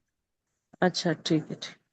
ٹھیک ہے، اس کی وجہ یہی ہے کہ بھائی عبادت ہی ہے نا، تو آپ رسک پہ مت ڈالیں. پتہ لگا ہم پورے 15 گھنٹے بھوکے ہیں، 13 گھنٹے بھوکے ہیں، اور قیامت میں جا رہے ہیں اور اللہ بھی بولے تم نے تو روزہ توڑ دیے تھے، اور چونکہ غلطی سے توڑے تو کفارہ تو نہیں تھا لیکن قضا تو کرتے. تم نے تو قضا بھی نہیں کیا. ہم بولیں گے اللہ بھی ہم نے تو رکھی ہے. ہم تو مؤذن صاحب اذان دیتے تھے، اللہ بھی بولیں گے میں نے کب کہا تھا مؤذن کی اذان سے تم لوگ کھولو. قرآن پڑھ لیتے نا، صحیح سے سمجھ لیتے حدیث کو، سارا سب سمجھنے کا ٹائم ہے. ٹھیک ہے، ساری کیمسٹری اور H2O فارمولا اور H2SO4 سمجھنا، وہ سب کا ٹائم ہے. پانی پینے کے لیے اگر آپ کو H2O کا فارمولا نہ پتا ہو کہ ہائیڈروجن کے 2 مالیکول اور آکسیجن کا 1 مالیکول ہوتا ہے تو واٹر بنتا ہے، اگر آپ کو یہ نہ پتا ہو تو پانی آپ کی پیاس نہیں بجھائے گا. ایسا تو نہیں ہے نا، پتا ہو نہ پتا ہو پانی پیاس بجھائے گا. پانی کا کام پیاس بجھانا، جو بھی کام پانی کے کرنا ہے وہ سب کام کریں گے، ہو جائے گا، بھلے آپ کو H2O کا فارمولا نہ پتا ہو. وہ تو تم نے پتہ لگا لیا جو ضرورت ہی نہیں تھی، کر لی، اچھی بات ہے. ڈسکورنگ دا ورلڈ ایک اچھی چیز ہے. اللہ نے خود بھی فرمایا کہ غور کرو میری نشانیوں پہ، تو ٹھیک ہے، اس لحاظ سے اچھی بات ہے. لیکن وہ اتنی ضروری نہیں ہے جتنا ضروری یہ قرآن اور حدیث کے جو بالکل واضح چیزیں ہیں ان کو سمجھنا زیادہ ضروری تھا. اس میں تو تم نے ٹائم ہی نہیں لگایا. وہ تو مجھے جی بیکری سے مل رہا ہے کیلنڈر، اور کیا جی مؤذن صاحب اذان دے رہے ہیں مسجد کے، میں تو نہیں کہا. تو وہاں اللہ میاں ہو سکتا ہے پوچھ رہے ہیں تو بڑا خطرناک سوال ہو جائے گا، پھر ہم تو پھر اس وقت پتہ چلے گا کہ یہ ہو کیا، ہمارے ساتھ گیم کیا ہو گیا. یہ گیم ہو کیا گیا، ہم نے خود اپنے ساتھ کیا گیم کر لیا، کسی نے کوئی بدنی عزیز سے نہیں کیا، ہماری اپنی ناسمجھی ہے. تو اس کو باقی اللہ تعالیٰ سے توبہ استغفار کریں، کوئی کمی کوتاہی ہو گئی اللہ سے کہیں اللہ میاں معاف کر دیں. اور ایک بات اور یہ بھی ہے کہ بھائی سنت کے جو روزے ہیں جو سال بھر میں ہم رکھتے ہیں، ایامی 20 کے روزے، پیر جمعرات کے روزے، تو پیر جمعرات سے 8 روزے وہ بنتے ہیں، ایامی 20 کے 3 بنتے ہیں، کبھی کبھی ایامی 20 ہی میں ایک آدھ آ جاتے ہیں. تو 8 اور 3 کم از کم 10 روزے ہر مہینے کے بنتے ہیں سنت. اس طریقے سے تقریباً 11 مہینوں میں 110 روزے ویسے ہی ہو جاتے ہیں. اور اگر آپ اس میں بھی چھوڑ دیں، کبھی رکھ لیں کبھی چھوڑ دیں، تو 30 روزے تو ویسے ہی ہو جائیں گے نا. تو جو نفلی روزے ہیں وہ بھی تھوڑا بہت اگر ہم صحیح اب سے بھی کر لیں تو ہمارے اچھے خاصے روزے ہو جائیں گے. اگر اور اللہ سے یہ بھی کریں کہ اللہ میں کبھی کبھی غلطی سے ہم نے کوئی ٹائم پہ غلط توڑ لیا تو اول تو آپ معاف کر دیں اور قبول اسی کو کر لیں. لیکن اگر نہیں بھی ہے اس کا کچھ سسٹم یا ہم سے کچھ غلطی ہو گئی ہے تو یا اللہ اس روزے کے بدل میں وہ معاف کر دیں. ٹھیک ہے، یہ ہے. صحیح. جزاک باقی تو اللہ. اللہ تعالیٰ کی ذات ہے، اس میں تو شک نہیں ہے کہ بھائی اللہ کی ذات غفور الرحیم ہے، آپ کی نیت بھی ہے، سب ہے، اللہ قبول ہی کر لیں گے انشاءاللہ تعالیٰ عزیز. لیکن بھائی دین ہے نا، تھوڑا مذاق تو نہیں ہے نا. تھوڑا سا ٹائم دے دیں گے تو کیا ہو جائے گا، تھوڑا سا سمجھ لیں گے اور اس میں عمل کر لیں گے تو کچھ نہیں ہوگا بلکہ فائدہ ہی ہوگا. تو بس یہ بات ہے. ٹھیک ہے، جزاک اللہ. کوئی اور سوال ہے تو کر لیں ورنہ لاسٹ. بس 8 بجے سر جی دعا کروا دیں.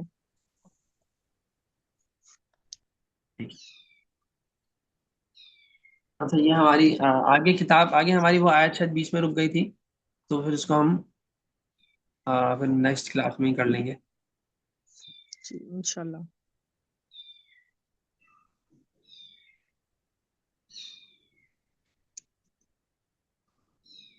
باقی حج کے لحاظ سے جو حج کی تفصیلات ہیں نا وہ تو فقہی کتابوں میں ہی دیکھنی چاہیے. اس کے لیے پوری کتابیں جو ہے نا وہ مرتب کی گئی ہیں.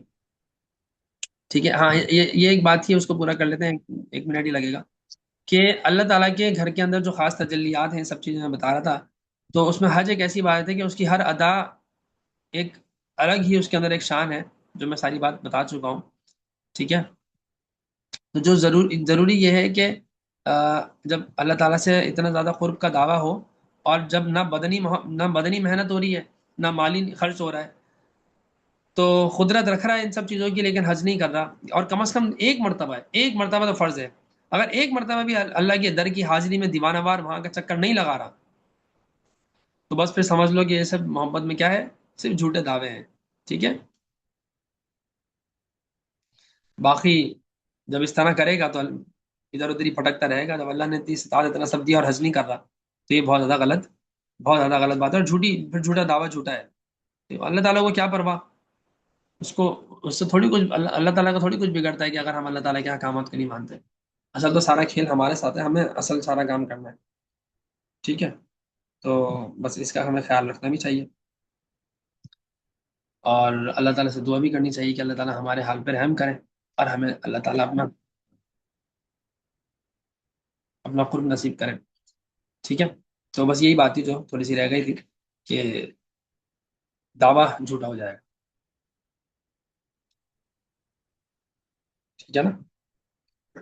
دعوے کو سچا کرنا، دعوے میں اگر سچے ہیں تو بھائی جب اللہ استطاعت بھی دے رہا ہے، جسمانی مالی لحاظ سے استطاعت ہے، تو پھر کیا ہے بات، پھر تو بات یہی ہے کہ آپ نے حج کرنا ہی کرنا ہے.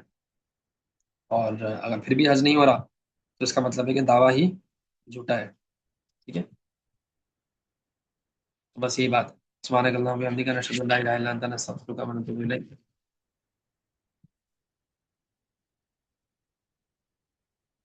الحمد للہ رب العالمین، والصلاۃ والسلام علی رسول الکریم وعلی آلہ وصحبہ اجمعین اجمعین. اللہم انت السلام ومنک السلام، تبارک یا ذا الجلال والاکرام. اللہم اعنا علی ذکرک وشکرک وحسن عبادتک. یا اللہ، جو کہا پڑھا گیا، سنا گیا، سمجھا گیا، سمجھایا گیا، اس کو ہم صحیح معنوں میں ہمارے زندگی کا حصہ بنا دے. ہمیں اپنا قرب، اپنا حب، اپنی محبت عطا فرما دے. اپنے آپ سے ہمیں بار بار حج اور عمرے کی، آپ کے در پہ آنے، لیکن آ کے نبی کے روزے پر حاضر ہونے کی بار بار توفیق اور ہمت عطا فرما دے. یا اللہ یا رحمان یا رحیم یا کریم یا ذا الجلال والاکرام. آپ کی شان کریمی رحیمی سے بعید نہیں ہے. آپ ہر سال حج کی ہمیں نعمت عطا فرما دیں، اور ہر سال، ہر مہینے ہمیں، بلکہ ہر مہینے کیا، بار بار، ہر مہینے میں کئی بار ہمیں عمرہ کرنے کی توفیق اور ہمت عطا فرما دیں. تو آپ کی رحمت سے بعید نہیں ہے.